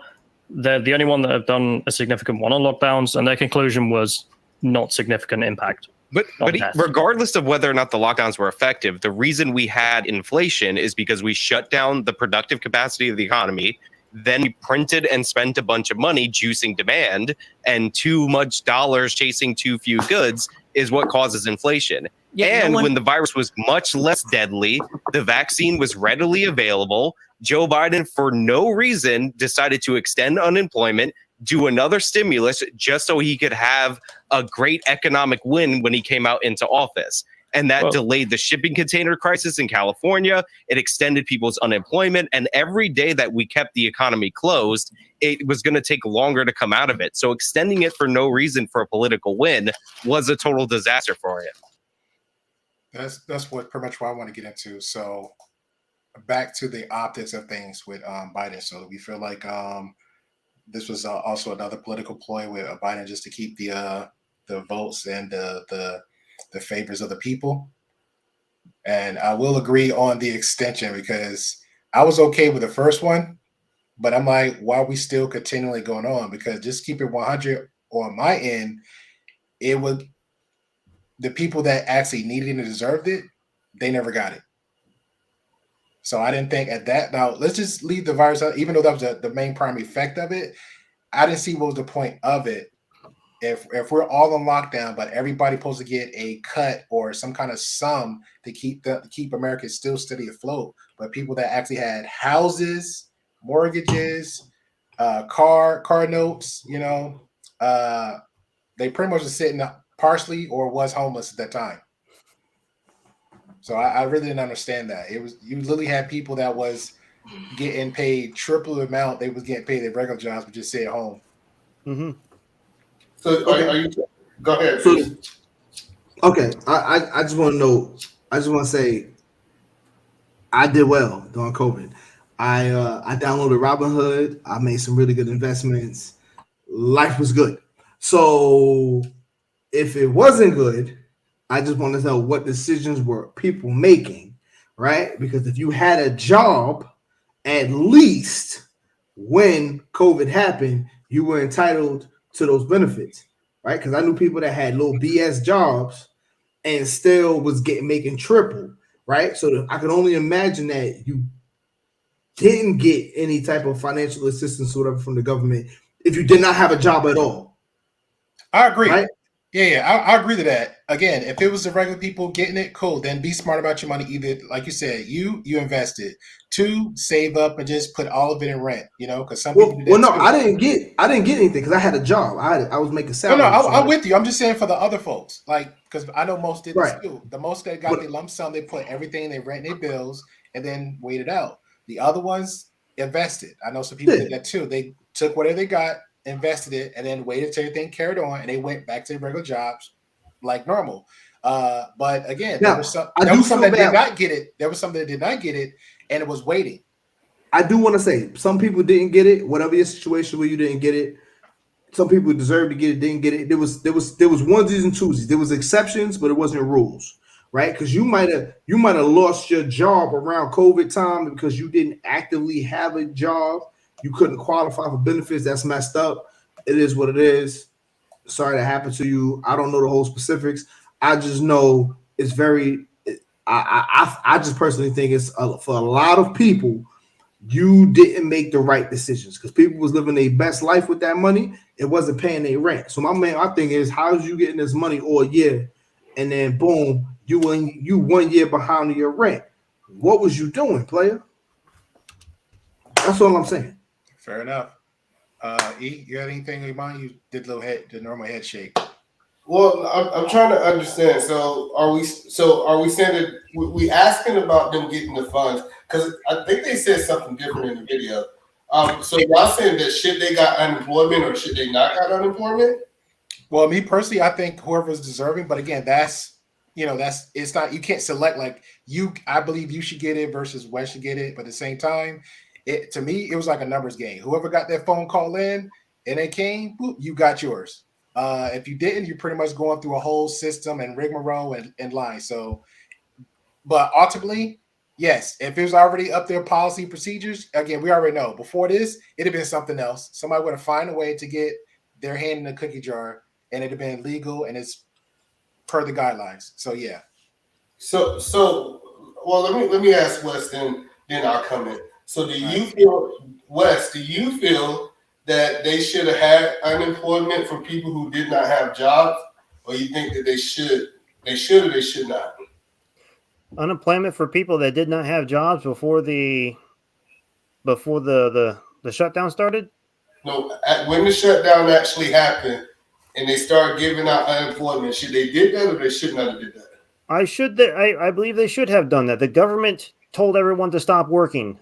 The government was shutting businesses down, and that in itself was criminal. The problem is the way they implemented it. Like, take for instance the stimulus. Stimulus checks made 0 cents. When I received stimulus before I received the letter about the stimulus, so I had no ability to stop it, and it screwed up my taxes for 2 years. It made no sense. How are you going to pay people extra money to stay home, but also give them a stimulus? Complete, utter nonsense. So, go ahead. I want to add something to that when you're done. So, and then how are you going to give people? How are you going to give people stimulus and pay them extra, but also give them rent moratorium? All of that is nonsense. So I understand that they want to make sure that people can continue paying their bills. Well, that's what unemployment is for. That's what it's always been for. What did not make sense is give them additional money. Look, you don't need it if you're not making that drive every day. Do you really need that additional money? No. Okay, it doesn't make sense. Now, if you want to at least make it equal to what you were making out of fairness because the government shut you down, I can kind of understand that. But the stimulus made no sense. In my opinion, they should have streamlined everything through the Department of Labor, because they had a huge. The Department of Labor has a long process of, you got to go in for classes and stuff like that, and make sure to get you employable. Like, they want you to take resume classes and stuff, and they have job fairs. They should have streamlined everything. Okay, well, this is a COVID thing. Like, we got the letter from the employer saying, yeah, government told us to shut down, so we just need to approve this and move on. That would have made a lot more sense than anything else they did. And no rent moratoriums. Well, I know he wanted to hop in. What is his name to the bottom left? Lee. Call me Robert. Or Robert. Oh, Lee. Oh, Robert. So, Robert, I know you wanted to add to that before I go. Go ahead. No, go ahead. You go ahead, and then I'll add. So first of all, so it's a couple things that happen. Unemployment, we pay for unemployment, right? Y'all know that. Yes. Right. We pay for unemployment, so unemployment shouldn't. The stimulus thing, what we should have did, we should have took that trillions of dollars of stimulus. I think it was like trillions, right? I think it was a lot. It was a lot. It was a lot of damn money. And what we should have did is we should have funneled that through the unemployment system. Yes. We should have funneled it so we wouldn't have ran out of unemployment. So the biggest problem is states. So states was running out of unemployment. And if we would have funneled that stimulus money through that, people who was not working was going to get it. And I also didn't agree to, I think you should have got just a percentage. You should not have got the extra money either.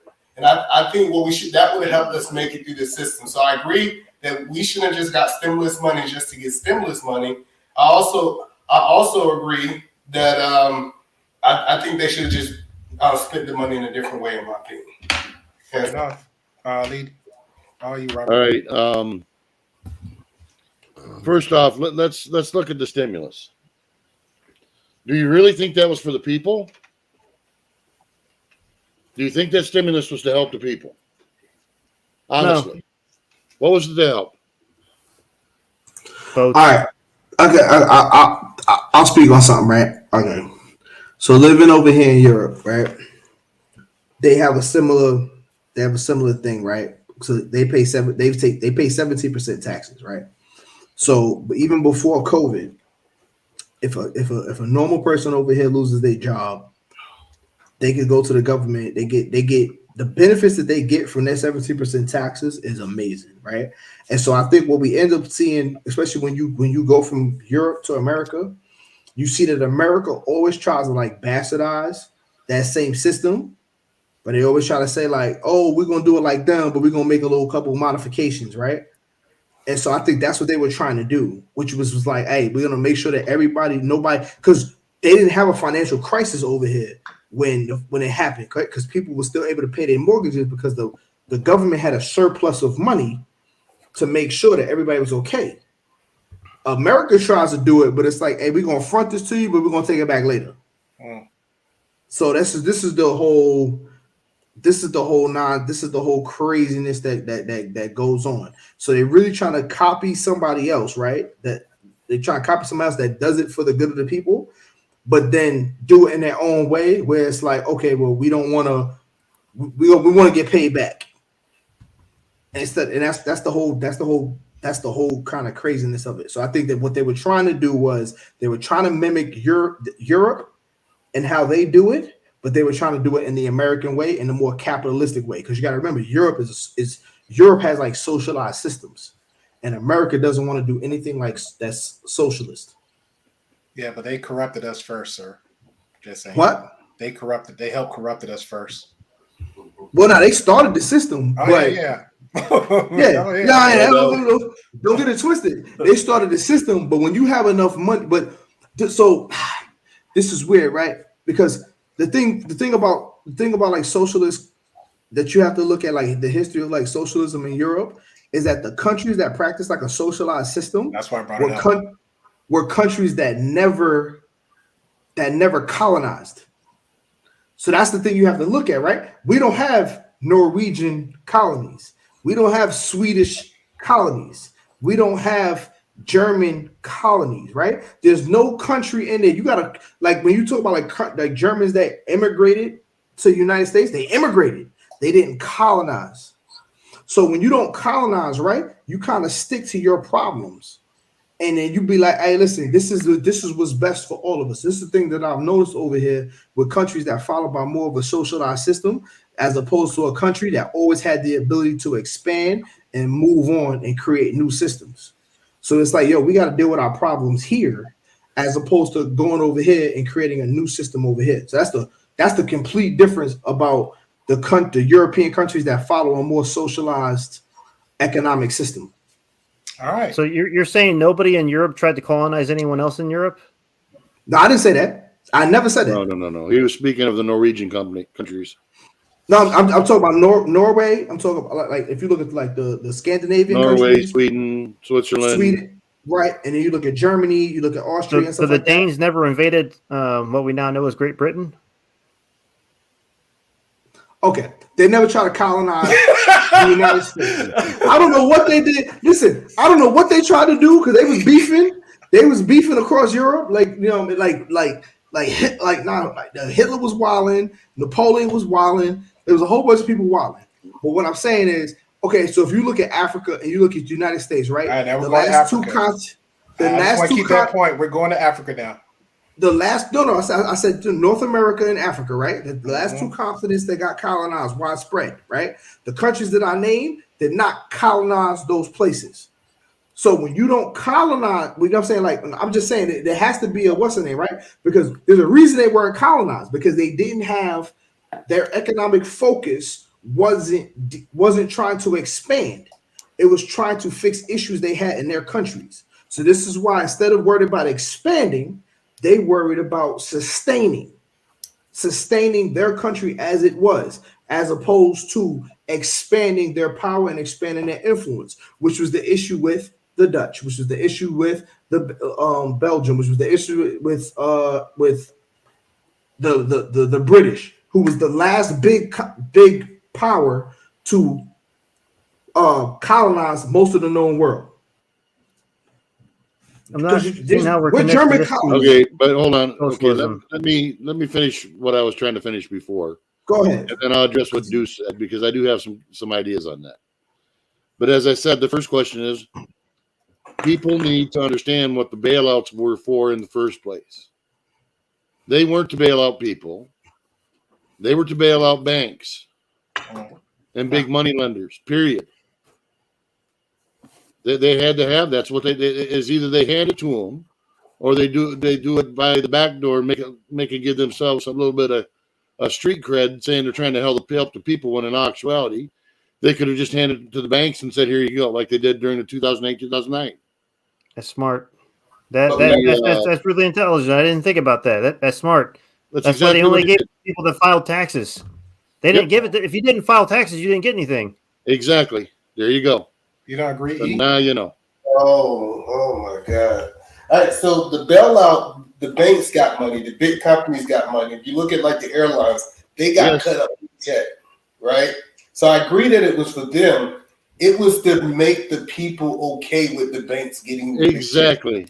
If I gave you $2,000 and I gave him $60 billion, it doesn't look that bad. Most people say, well, at least we got something. Listen, no, this is what a lot of people said. They said, at least we got something. I said, well, we didn't get what these airlines got. We didn't get what these banks got. We didn't get that type of income. We really didn't get nothing. But it was like they had to word it. If you go back and read that actual whole proposal that they put to Congress, the part about the citizens was the smallest amount. The rest of that money was going to countries. It was going to Israel. It was going to it was really not for us. They just had to give us to keep us quiet. So look at it. Look at it from this perspective, right? So look at it like so you're talking about macroeconomics. Let's talk about microeconomics, right? So let's look at you in your home, right? Would I give you, who is the like you are supporting an entire family, right? Say you got a wife and 3 kids, right? You're supporting a family of 4, right? Who would I give the biggest bulk of money to? I would give it to the head of the household, because the head of the household is the one that is supporting the entire structure, right? So I can give the kids a little couple of dollars, you know what I mean, get a little juice box or whatever, you know what I'm saying, get a little Power Rangers toy. I can get the wife a little something, you know, maintain her hair and nails done. But you as the head of household have to maintain that house, that lights, the infrastructure of the house. You know what I'm saying? Like you have to keep that going. So this is the thing. The money that goes to these pillars of infrastructure have to be maintained. The reason why in the initial bailout that we had 10 years, 15 years before was because you cannot have pillars of industry disappear. If the banks, they wouldn't have went nowhere. They wouldn't have went nowhere. Okay, even if you say they wouldn't went nowhere, right? They would have still existed, but they would have left America. They would have went to another country. They would have went to a third world country because they would have employed those people, which those people would have ended up paying taxes to that country, but that company would not have ended up paying taxes. That's what taxes and all this stuff is all about.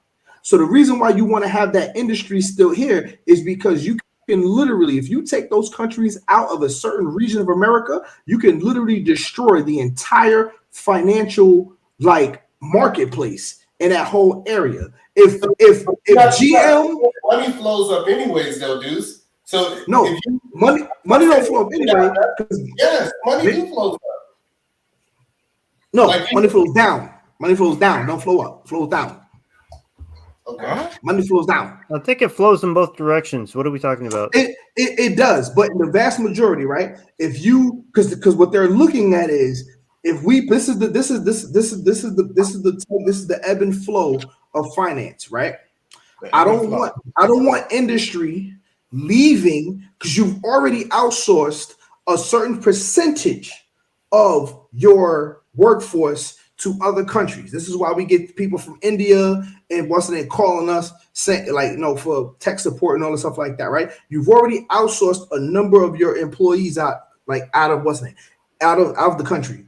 If you were to sit there and say we're going to completely outsource, you can literally, those call centers and stuff like that, you can literally destroy the whole economic balance of entire regions of America. You can literally unemploy hundreds of thousands to millions of people overnight. That is a problem. That is a problem. So that's why I'm sorry, but big business has to be appeased to an extent. So can you tell me how money flow down? How money flow down? Yeah. I don't know what company you work for, but when you put that job application in and they hire you and they pay your ass, they're paying a bunch of people on your levels above you, and all the way down. That's how money flows down. It flows from the corporation down to the employees, all the way down to the person guarding Doing security in the parking lot. It passed down. It doesn't. So this is what I'm trying to get you to understand. When money flows up to billionaires, it stay there.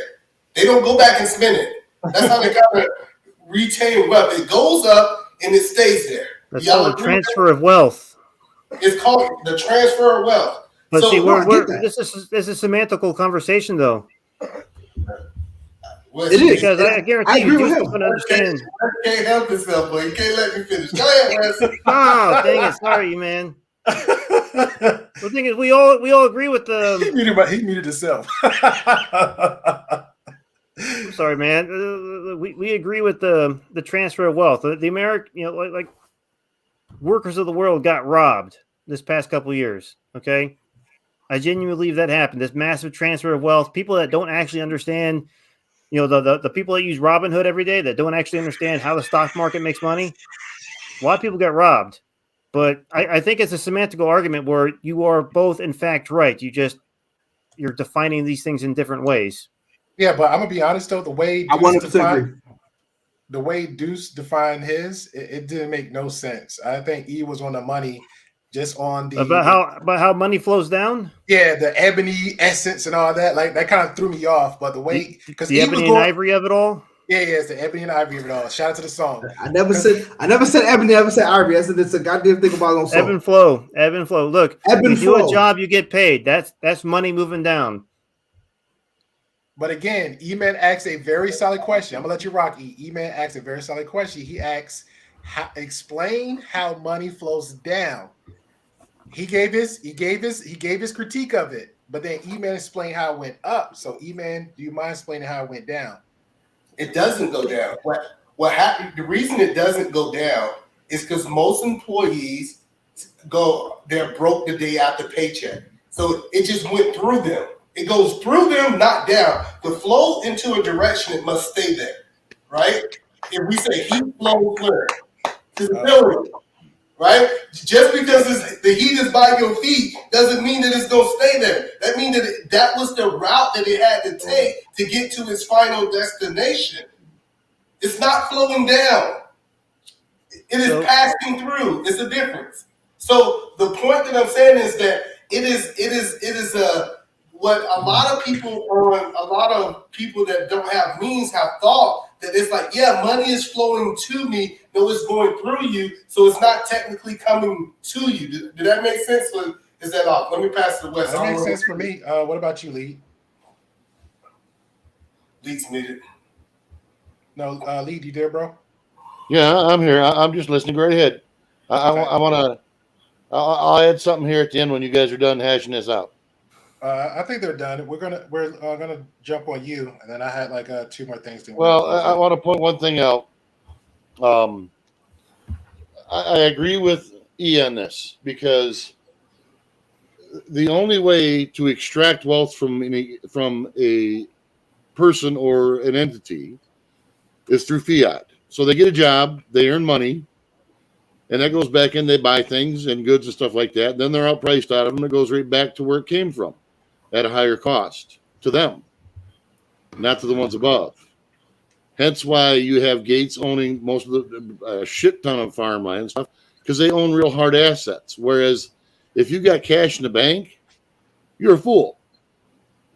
But the next thing is most people don't. What is it? 80% of the people in the United States can't put their hands on $500. I mean, seriously, what the hell? That's what 2 car tires. Well, 2 truck tires for me anyway. But that's crazy. So when he says that, when wealth transfer is up, he's correct. We're not talking about money. We're not talking about fiat. We're talking about wealth, real wealth. Real wealth isn't money. Yeah, fair enough. That's just a way of transferring. Now, to address one more thing, and I'll let it go. Sure. When he was talking about states and how unemployment and stuff was done, to go back to that dog, the reason states didn't get enough money to keep their employment flowing is because the federal government was trying to strong arm them into either lockdowns or mask mandates or all that kind of stuff when they were going against it. They were using that as a leverage, same way they did the highways. They got no money for their highways if they didn't implement certain things. That was the federal government strong-arming the states. Period. No ifs, ands, or buts. It's exactly what happened.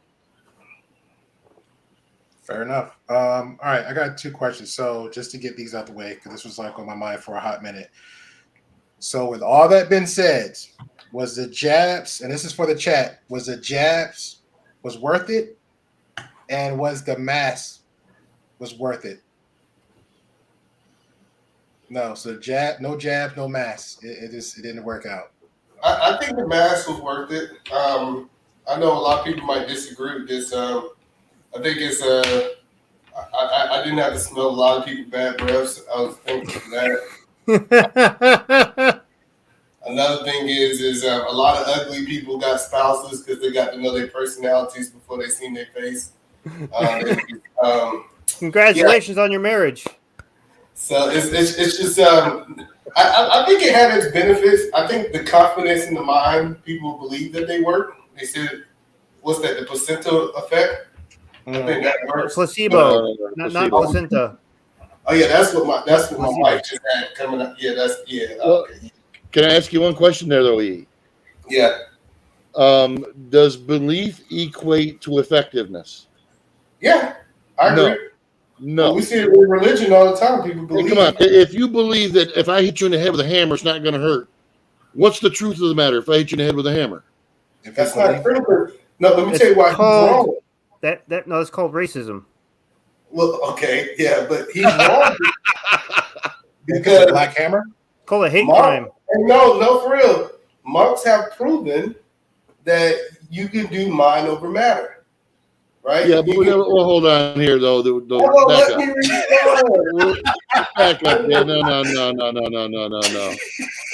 We took a swing and we went way the hell out in left field with that one. The fact of the matter is they did a study on that. You can go look at the CDC website themselves. They admitted it. At best, and that's being very, very liberal with their numbers, it reduced the infection rate by 0.0001%. That means 1 in 10,000. 1 in 10,000 with a virus that had an R naught of over 6. That means if you lived in Antarctica, you were going to catch it. Oh, wow. Well, I don't know about all that, but I think the mask did something. I think what the mask did, because the mask. I think you have a problem. You hang around too many ugly women. I think you have no idea. It's like a woman that I hang around. But the point that I'm saying is that I really believe this, that I think the mask had a purpose. Stop fighting home. I think the mask did have a purpose. Now, was it purpose of stopping the spread of C-19? I wouldn't argue that point. But even before this happened, having a mask on when you go into a hospital to be able to slow the you coughing on other people's, I think makes a difference, especially if you're coughing and different things like that. So, if you have, okay, I'll ask you, how many people do you see cough and sneeze into a mask? A lot. Really? I've not seen one. If anybody's coughing, they end up pulling it off their face because they can't breathe. So, speaking for someone who was in the hospital, a lot of people coughing inside that mask, and I think that makes a difference. Now, see, I think the problem with this argument, if I'm being completely serious, y'all say, did it work for everybody? I don't think it worked for everybody, but I think I do think that it did work for some people, the mask. Hands down. All right, so it's invalid because it's completely anecdotal. Can we just say what that? is absolutely. No, the study's not anecdotal. Your experience with the mask. Listen, I'm not for or against. It is what it is. I'm just saying it's completely anecdotal, right? Because everybody's experience with COVID-19 is different, right? Some people had it, didn't have bad symptoms, didn't have lingering effects. Some people got it, had lingering effects. Some people knew people that passed. Some people didn't have anybody that passed. Like I said, everybody's experience is completely anecdotal. It is what it is. No, we can't say that it's anecdotal. If you cough, stuff comes out your mouth and it can land on somebody. Y'all don't think stuff come out your mouth when you cough? Yes, but do you understand the size of that virus? No, listen. Okay. Listen. I'm from New York City, right? So trust me, we swine flu, bird flu, COVID-19, been through all of it. I was in New Orleans, which was when COVID hit. I was living in New Orleans, which was had the number one. It's a non-disputable infection rate in the world, right? So there's nobody that's telling me shit about this COVID-19. I like how you said that like New York was like, you know, ground zero, but in fact it wasn't New York. It was just a traffic flow of people. Previous pandemics, right? Like minor little pandemics. Yes. But I'm from New York, right? So that whole wearing mask shit. Listen, where I came from, if you saw the people in Chinatown wearing masks, you need to put a fucking mask on because they knew some shit that we didn't know. Boom, we was putting masks on. Like, so we've been going through this. So all I'm saying is everybody's, and that's the thing. I experienced it. You from Jersey. I don't know. I know you've seen it. You didn't have to experience it when you moved down south, but everybody's experience is completely different. So all I'm saying is, I agree with you. I'm just saying data. We can all go what's the name. It's complete anecdotal. I agree with you. We could go all day about this. I agree with you, but this fact you just named a state like it was like ground zero, and I'll use the favorite state, Midwest's favorite state. I'll use California. The numbers on that one. You had really no reduction. It was just like 2 million plus and kept going. There was no recoveries over there. So I'm gonna leave it like that. But I'm not gonna. Okay, but I'll say this. But New York, you can't get no more populated than that, right? Like it's 9 million people in a small ass area. I think California can have New York. Nope, absolutely not. New York, California does not have California. Check the data. California does not have us beat by per capita. If you look at the size of Manhattan, which is like 6 miles by like 6 miles by like 5 miles or some shit like that. It's not even that big. There's 9 million people on this one island alone at any given time. And that's a small area to have 9 million people. The only other place in the world that has that many people is Tokyo. Not China?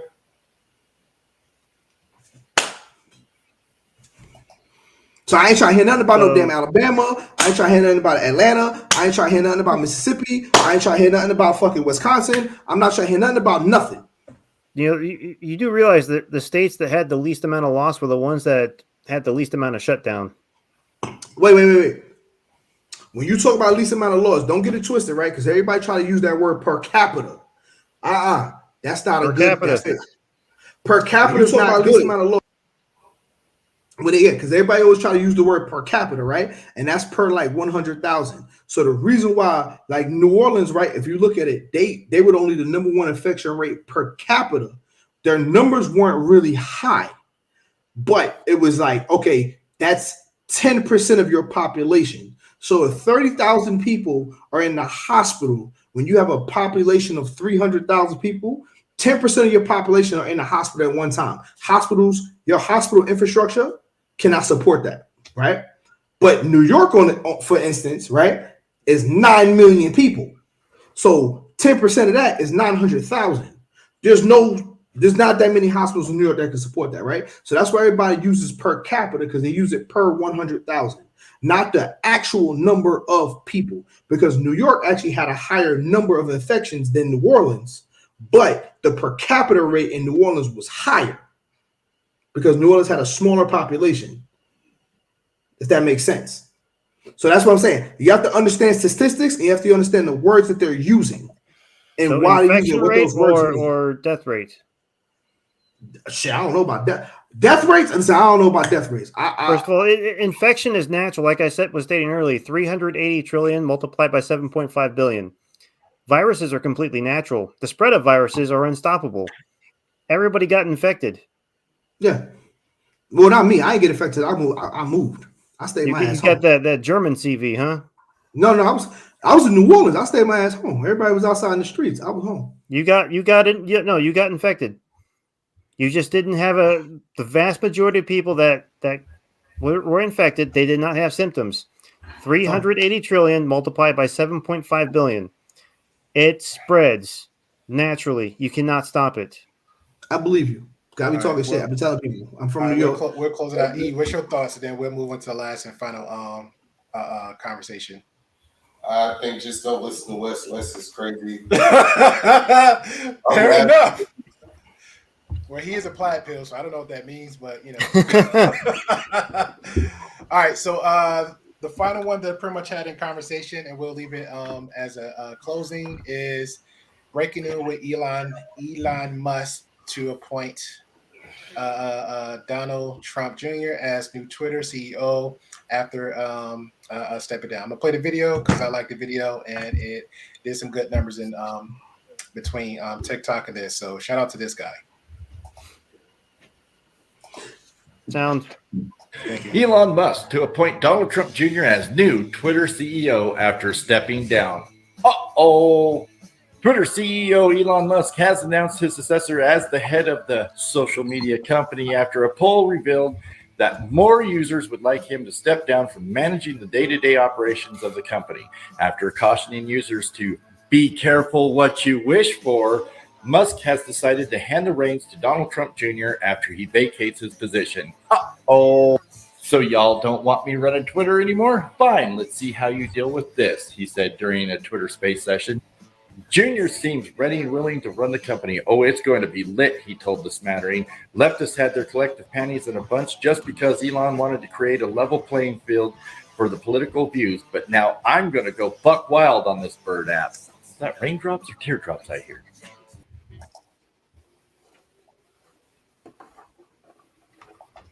All right. How do we feel? Because like I said, I saw a lot of links and articles. Is that real? That was 2 comments in the shorts. Somebody said it was fake news. Somebody said it's untrue. There's a lot of links and articles suggesting that Elon Musk is stepping down and appointing Donald Trump Jr. to run Twitter. So how do we feel about that? That we're gonna have Trump Jr. Big Daddy Trump Jr. up in there tweeting away. Because remember when Elon Musk actually, threw the money around and bought out Twitter, he claimed and he said that he's going to make it fair with conversation, even though people was abusing Twitter before he got a hold of it. Deuce? Can I go first? Sure. I don't have Twitter, so I don't give a fuck. No comment. I swear to God, yeah. I swear. E-Man, Lead, Wes, y'all thoughts on that? I don't remember. It's media. It is media, whether you don't have it or not. It's a part of media that actually. Well, I look at it this way: the only thing I'm concerned about with Twitter is what was going on behind the scenes, who had access to what. We already know that the 3-letter agencies and political parties and stuff had their fingers in the pot. That's the part I'm concerned with. As far as who's running it, I could really give 2 shits. I want those who were stifling free speech, or as they say, putting their finger on the scale, because scientifically speaking, somebody that did a study that with the censorship that went on, they could literally swing a political outcome by as much as 20%. If that's true, and can be proven to be true, then I want to see people in handcuffs, put in jail, and charged with crimes. I don't care what side of the fence they're on. I don't care if they're Republican, Democrat. I don't care if they're from fucking Mars. If they did that, they didn't end run around our Constitution. And by doing that, they made themselves an extension of the government. And the government should not be in the business of censoring people. If that's the case, time to put the cuffs on. Let's pay the price. And I don't care who it was. Well, politicians don't go to jail, but it's a good theory. They need to. They don't go to jail. There's a reason they don't go to jail. Like, you can't really lock up the president. Like, if you became the president and you try to lock him up, someone who knows all the secrets of the country, You just can't. That's Yeah, but hold on. They've been trying to do that for years, though. You're comparing apples to oranges. What I'm speaking of is they designed a system to do an end run around the Constitution. Okay? As a politician, they broke their oath of office. That's sedition. They conspired against the government in a willful trying to influence an election. They should be charged as such. Whether they're a politician or not makes no difference. It's not like they went out and stole a candy bar or something. So, but they had to change the course of this country. So based on how the laws are currently worked, the president can walk into any jail and walk out with any prisoner they want, correct? Yes. It's just not gonna happen. Is that the reason why shout out to Trump when he made that bold comment, said, hey, I can go in the middle street and blankly blank you and nobody will do anything about it? That's power. That's in reality, that's just how the law is broke. Now don't get me wrong, they can try. I just don't think under our watch we will ever see a president or former president get locked up. Fair enough. So when Trump made that statement about deleting someone on Fifth Avenue, he was making a point about corruption. And I think it's hilarious that recently Dave Chappelle actually did a skit where he was acknowledging that Trump came out and stated this to everyone. I know you guys use a corrupt system because I use it too.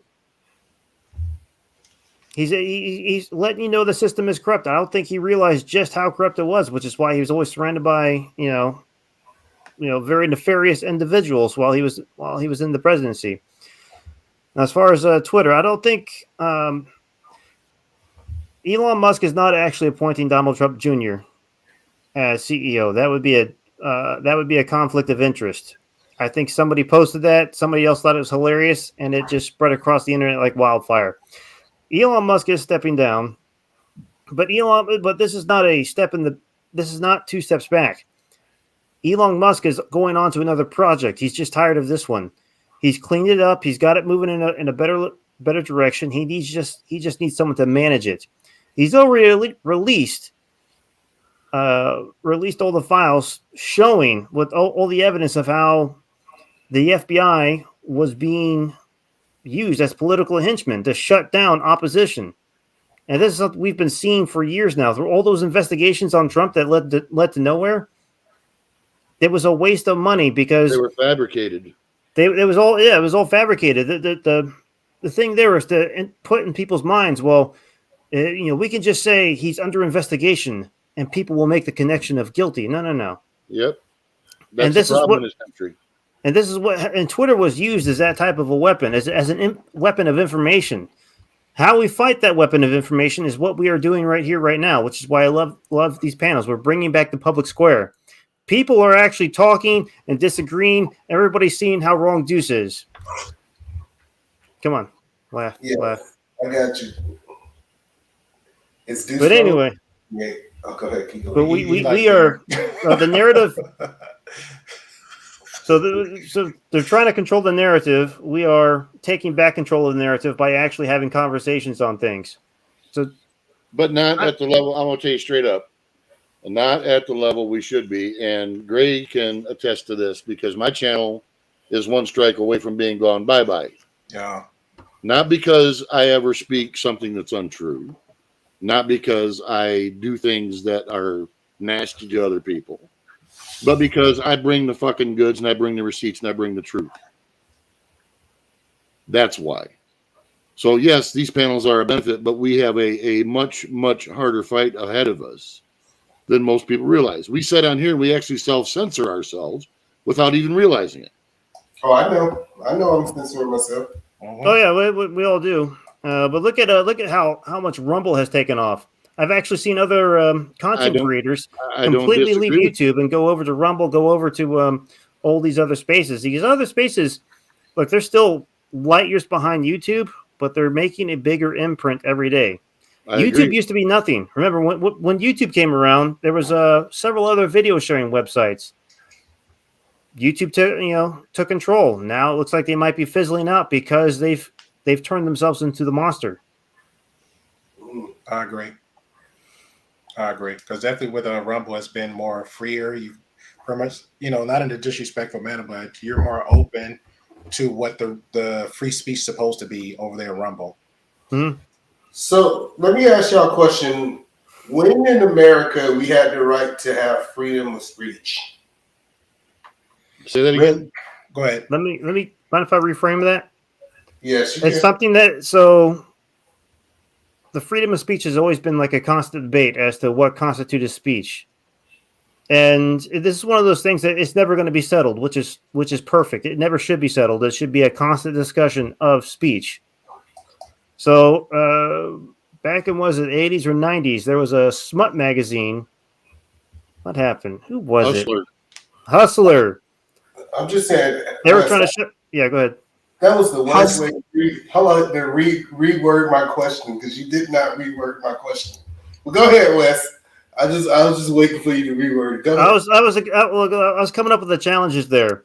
Hustler magazine won an argument in court that their smut was essentially free speech. There's also been several cases where, even though it's illegal to burn the American flag, somebody did that and identified it as free speech, and the Supreme Court actually sided on behalf of that individual. Okay, we'll acknowledge that as speech. Now let's come over to the Twitterverse, YouTubeverse, and the whole this new means of communication that law still has not caught up to. When you get into like the higher levels of governments and you have to deal with regulations, it really means those are rules. It's easy to step on them, but there are limitations. So Google, Twitter, and Facebook, they move way beyond. They intentionally move way beyond those limitations. Like when Tulsi Gabbard nuked Kamala Harris, and then suddenly Tulsi Gabbard couldn't be found on Google. That was intentional. Okay, and that's where we've moved beyond free speech to where speech is now being controlled intentionally. Yeah. And now with the takeover of Twitter, Elon Musk revealed, hey, FBI is involved in this. Freaking a lot of people within the government involved in this. This was a targeting effort. Well, I'm gonna let Deuce get in there, but I don't know about y'all two, but we ain't never had freedom of speech. It's always been some censoring going on. I'm just gonna say. I want to. Are you saying that? What's your purpose for saying that? The purpose that I'm saying is that it have never been a freedom of speech. We always have had censorship. And I'll agree with you on that. I will agree with you on that.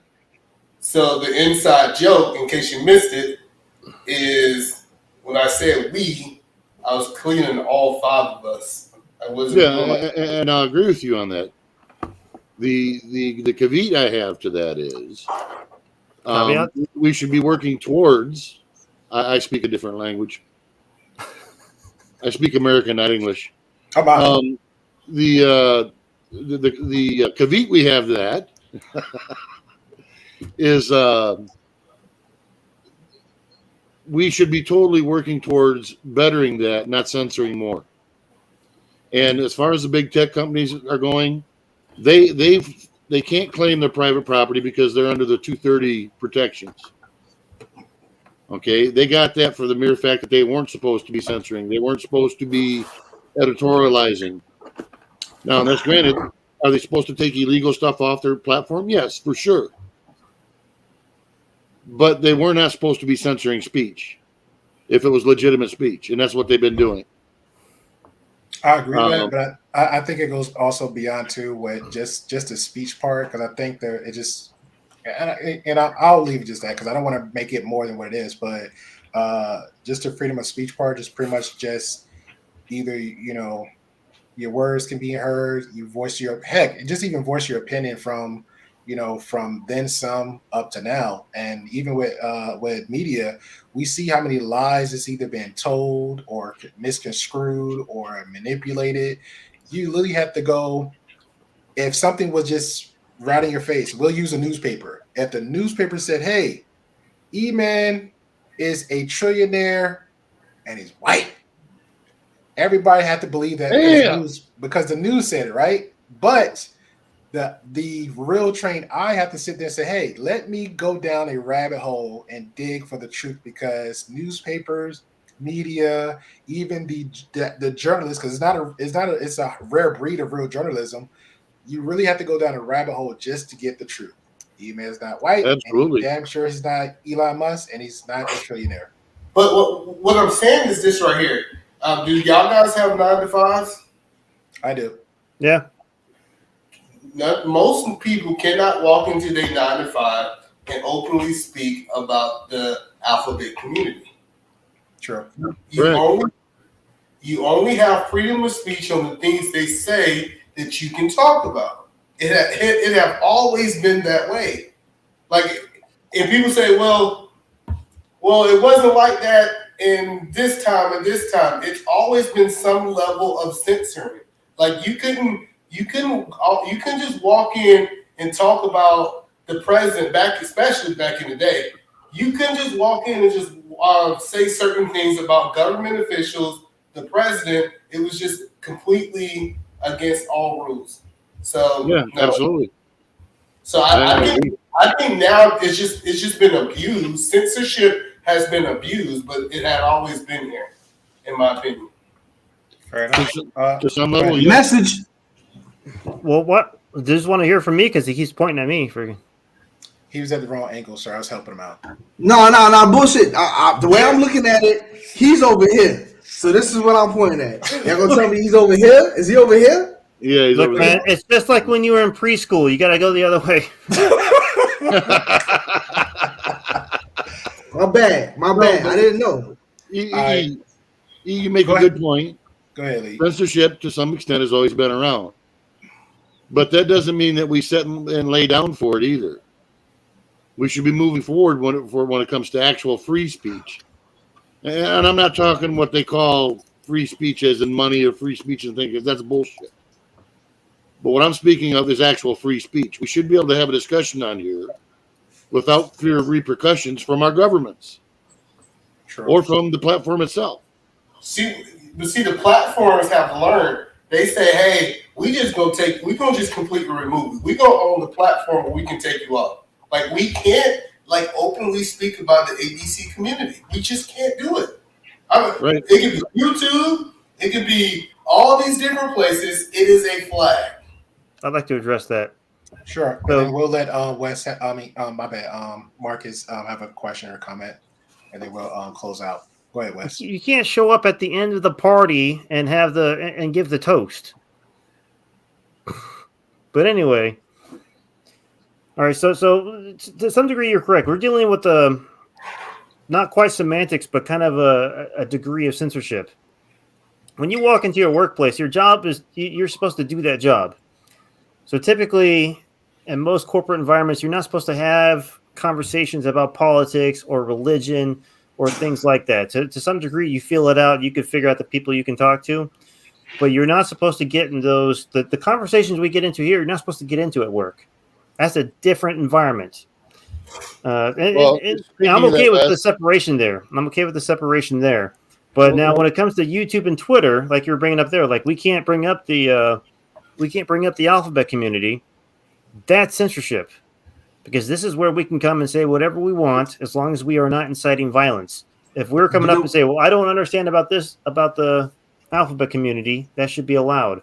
Or if we identify within that community certain people that steal luggage but are somehow in the government and like doing puppy play and weird stuff, why is that being censored? We should be allowed to talk about that just fine. Well, we can talk about it. We did a whole show about it. So you can talk about stealing women's luggage. Yes, about stealing women's luggage. The whole Biden administration thought he was a good fit, or whatever it is, was a good fit to be, and looking like Dracula, twin cousin and stuff. We talk about all of the above. Hey, listen. We're gonna talk backstage. I'm gonna explain to you why you, in case you didn't know, why you're not allowed, why you shouldn't talk about politics at work, where that came from. I'll give you the historical context. It's a law, though. It's not a law. I didn't sign no paper when I had a job that said I couldn't do it? All right, I'll say it on here. I'll be really brief about it. So before the Civil Rights Act, right? When a president took office, you know, like how now he can clear house with his cabinet and say, "Hey, listen, this is gonna be my new cabinet." Presidents used to be able to clear house throughout the entire government, right? So that means people used to annotate their political leanings. So if a Democrat was in charge, right? If a Democrat was president, then everybody throughout all administrations and government were Democrats. And then when they took over, they were able to fire everybody. So they were able to fire people in the Social Security office. They were able to fire people in any of those like sub offices or whatever. And so that was the protection that was why that came about.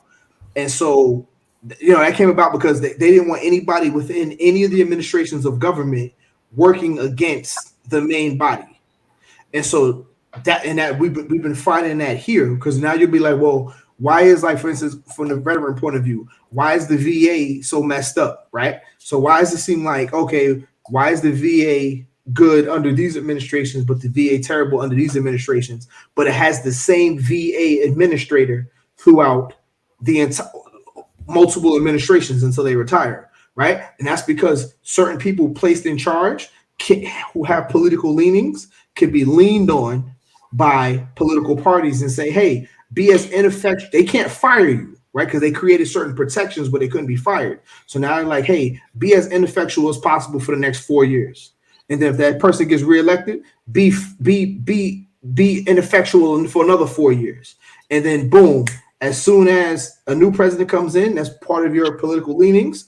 Okay, now it's time for you to be effectual. And that's why they did that, because they didn't want that to happen. But then people started getting protections and you were able to do that. So now you got people within your administration who don't believe in your, you know, who don't follow your political agenda, working against you from within your party or from within your administration, but that don't belong to your party. That's where that came from. All right, fair if enough. That makes sense. Marcus, hey, appreciate you, man. Do you have any question, comments, concerns before we wrap it up? Yeah. Well, first of all, shout out to everybody on the panel. Thank you for having me. Thank you for having me up on Happy Holidays. When it comes to the Elon Musk thing, I know he was. Did he sell his share, or did he say he was going to step down as like CEO or something? Because I remember Just step down as CEO, not sell anything. Okay, yeah. Well, I remember because the original, the big sponsorships and endorsements that were there before he became CEO, and he bought some of the majority shares, if I'm not mistaken. We bought the whole thing, but they fell out because they knew that, hey, like Coca-Cola and like I think like another big major sponsor endorsement as well, they left too. A plethora of them. So a lot of them left when he stepped in. They weren't rocking with him. They were, you know, they're celebrities that were on the quote unquote woke trip. So obviously, like this is the day and age where we don't have the right to have a freedom of speech. It's like censored or limited speech, and it's not just because you get to say something doesn't mean you can still be held to the freedom of accountability, or I guess consequence in a certain type of way. And he may have his own ideals and perspectives as a CEO, whatever, how he looks and views in the world. But he is a smart businessman. He's the reason why he became one of the richest men in the world. And you know, so I would jump ship with him. I wouldn't pull away with him, but at the same time, this is a business deal. Is that why they pulled away from him? Because people were like anti Elon Musk. You know, I thought it was a smart move, but it just sucks because like you can buy something, but you can't technically own it or be a part of it in that kind of way. So now you have to step down in a certain way. If that makes any sense, because you know, maybe you don't end up becoming the puppet master. I have to agree. You don't have to step down. He shouldn't, in my opinion. Right. He shouldn't have to, and that's what I'm trying to get at. But unfortunately, because it's a business move, maybe it'll make it look better, I guess. But it's unfortunate. And as far as you guys talking about the whole COVID thing, you know, I never got the jab, so I'm glad I never got that jab. Yeah, neither did I. I'm so glad I didn't. It worked out for me. I'm good. By the way, medical experts and CDC also said they were causing a lot of blood clots too. So yeah, I was actually planning on getting it in 2026. I was gonna make sure the first group of people survive. I was gonna get it in 3 years, but Yeah, that was my mindset. The first wave, and then people. I was seeing people was trying to get forced to get it, like if they couldn't take trips, be on planes, cruises, so forth. And then even that, the rules were just ridiculous. But we'll leave final thoughts or anything else. So, lead, Deuce, Wes, do you have any final thoughts, comments on the red conversation we had? Yes. Go ahead, E-Man. Go ahead, E-Man. Take all the time you want. next time I come over here, I'm gonna need the mute button. I don't know. It's somehow you just break it out of everybody, bro. I don't know. Hey, but no, for real, this is a really good conversation. You know, I really think that a lot of things that we can't. It's a lot of things we can't control, and we can kind of make it be an advocate of trying to change some things, but it comes with the laws of the land, right? And I know a lot of people don't like that being said.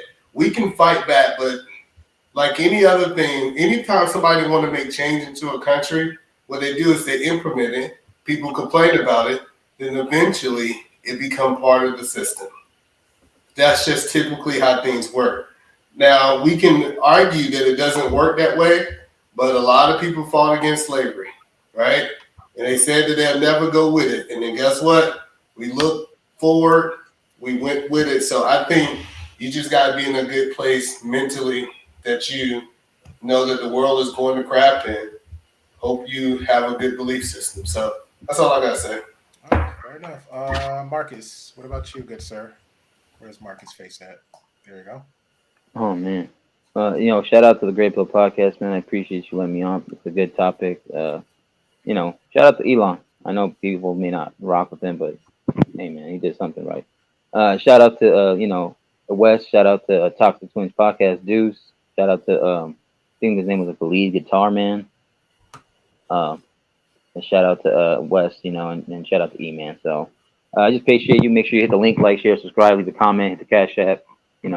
Do everything you got to do to help out these content creators and channels grow. Have a happy New Year. Happy Merry Christmas. Whatever you believe in. Happy Kwanzaa, Hanukkah, L'chaim, whatever. Just be safe out there.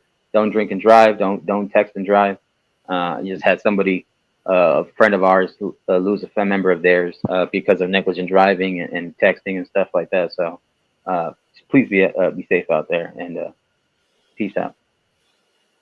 All right, fair enough. Deuce, my boy.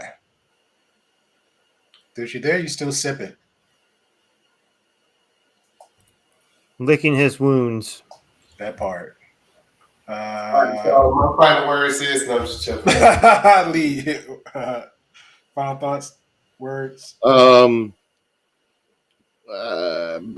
guess we touched up on a lot of the things. I don't know that resolute or any resolution was come to. Fair. Which is what I believe we need to start concentrating on. He made a point where they just keep pushing until it becomes the norm. We can't stand for that this time.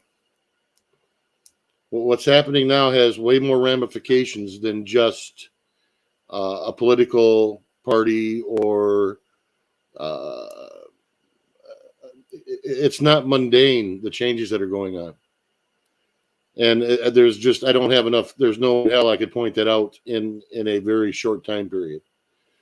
All I can say is people better open their eyes and start paying attention because there's a lot more going on than what most people realize. And none of it is good for the average person. So, and I'll leave it at that. Other than that, great talk. Great talk. Yeah, man, I appreciate you. Wes, show them plaids. Well, yeah, E-Man made a great point. We begin to accept the things that are forced upon us. Lead was right. We need to fight them. But a lot of times these things fall apart. After a certain amount of control, we get the straw, what do you call it? The straw that breaks the camel's back. But I think we're seeing things collapse naturally and let it. And I don't think we should focus on coming to resolutions on these conversations. We should focus on the conversation itself and just having the conversation. For far too long, people have not had conversations, and they forgot that it's okay to disagree on things. No. You took me the wrong way. Okay. What I meant by resolute is we're speaking of what's going on outside of our purview of control. Mm-hmm. And I'm not speaking of us on this panel. Okay. What I'm speaking of is how we need to resolve what's going on in our governments. Yeah, I agree. I agree. So with that, everybody needs to pay attention to who they're voting for, why they're voting, how they're voting. There's been too many times that after early voting started, somebody, the most popular thing to Google was, how do I not vote for Fetterman? Or how do I change my vote? That's been a common thing. So people that are watching this that may see this in the future, pay attention to what's going on in your local elections first and move on from there. And again, add to the conversation. I love places like this because we can have open conversations, and it's what we need to have, bring back and make normal again. I think that's going to trigger everything else. Fair enough. Just my boy. Final thoughts. I'm a huge fan of civil discourse and us having just having a conversation and then be able to have it without taking it personally or attacking each other and stuff like that. So I thank you for having me on this panel again. I know it's been a little while since I've been on, and I really a lot of the stuff that was talked about and other people's points of view was very thought provoking. So you definitely can see it from different perspectives and kind of like take it in and kind of see if it'll change your way of thinking or give you a little bit more perspective. So I'm definitely a fan of this podcast and how we do things, because we definitely attack many different issues from many different points of view. Fair enough. So thank you for having me. Anytime, man. Fair enough. Just double check, Marcus. I did give you you did get final thoughts, right, Marcus? Yeah, you did. Okay, I appreciate you. Thank you. Yeah. So everybody, appreciate you for coming on through. Definitely. Lee, I know Brett. Maybe next time, Brett, we'll catch you. Get the connection, because I know he had some freezing and negative 31, 30. It's like a drop on his end. So we'll get it next time around. Tomorrow, I'm gonna shoot for 2 streams back to back. So myself, Jay Takashi, waiting to hear back from Jedi Mike, Marcus, the whole game. So we're gonna, and Wes, because he is a geek. So we're gonna pretty much have a geek conversation. Subs versus dubs tomorrow at 5:30 p.m. Central Time. So if you're into anime, if you are a gamer, if you're into cosplay, if you're into the geek stuff like that, shout out to the nerds. We're gonna have that conversation. I got a little something fun because it is holidays, and then hopefully ask a few people to come up just to join me for just a short conversation around. I'm gonna say like maybe 8ish or 9ish. If you don't come, it's fine. I followed a great content creator. He came out with his heart about this, and it hit home and it resonated. So it's pretty much, hey, if you are alone, if you feel alone, if you have a gift, so we're gonna have that. Just listen, just to listen, because I know everybody want to talk, but at this moment we're gonna have a pretty much just a share moment, and we're gonna plant that seed. So I appreciate your guys. Again, if you're new, hit the subscribe button, hit the bell notification. If you're just coming through, hit the comments. I appreciate all your feedback. That goes for you, Miss Brandy, because you're going in the chats, and I appreciate it. So those conversations add value to everything else that we're about. So I'm all about the perspective. Everything's not black and white, but there's gray in the middle. Salute.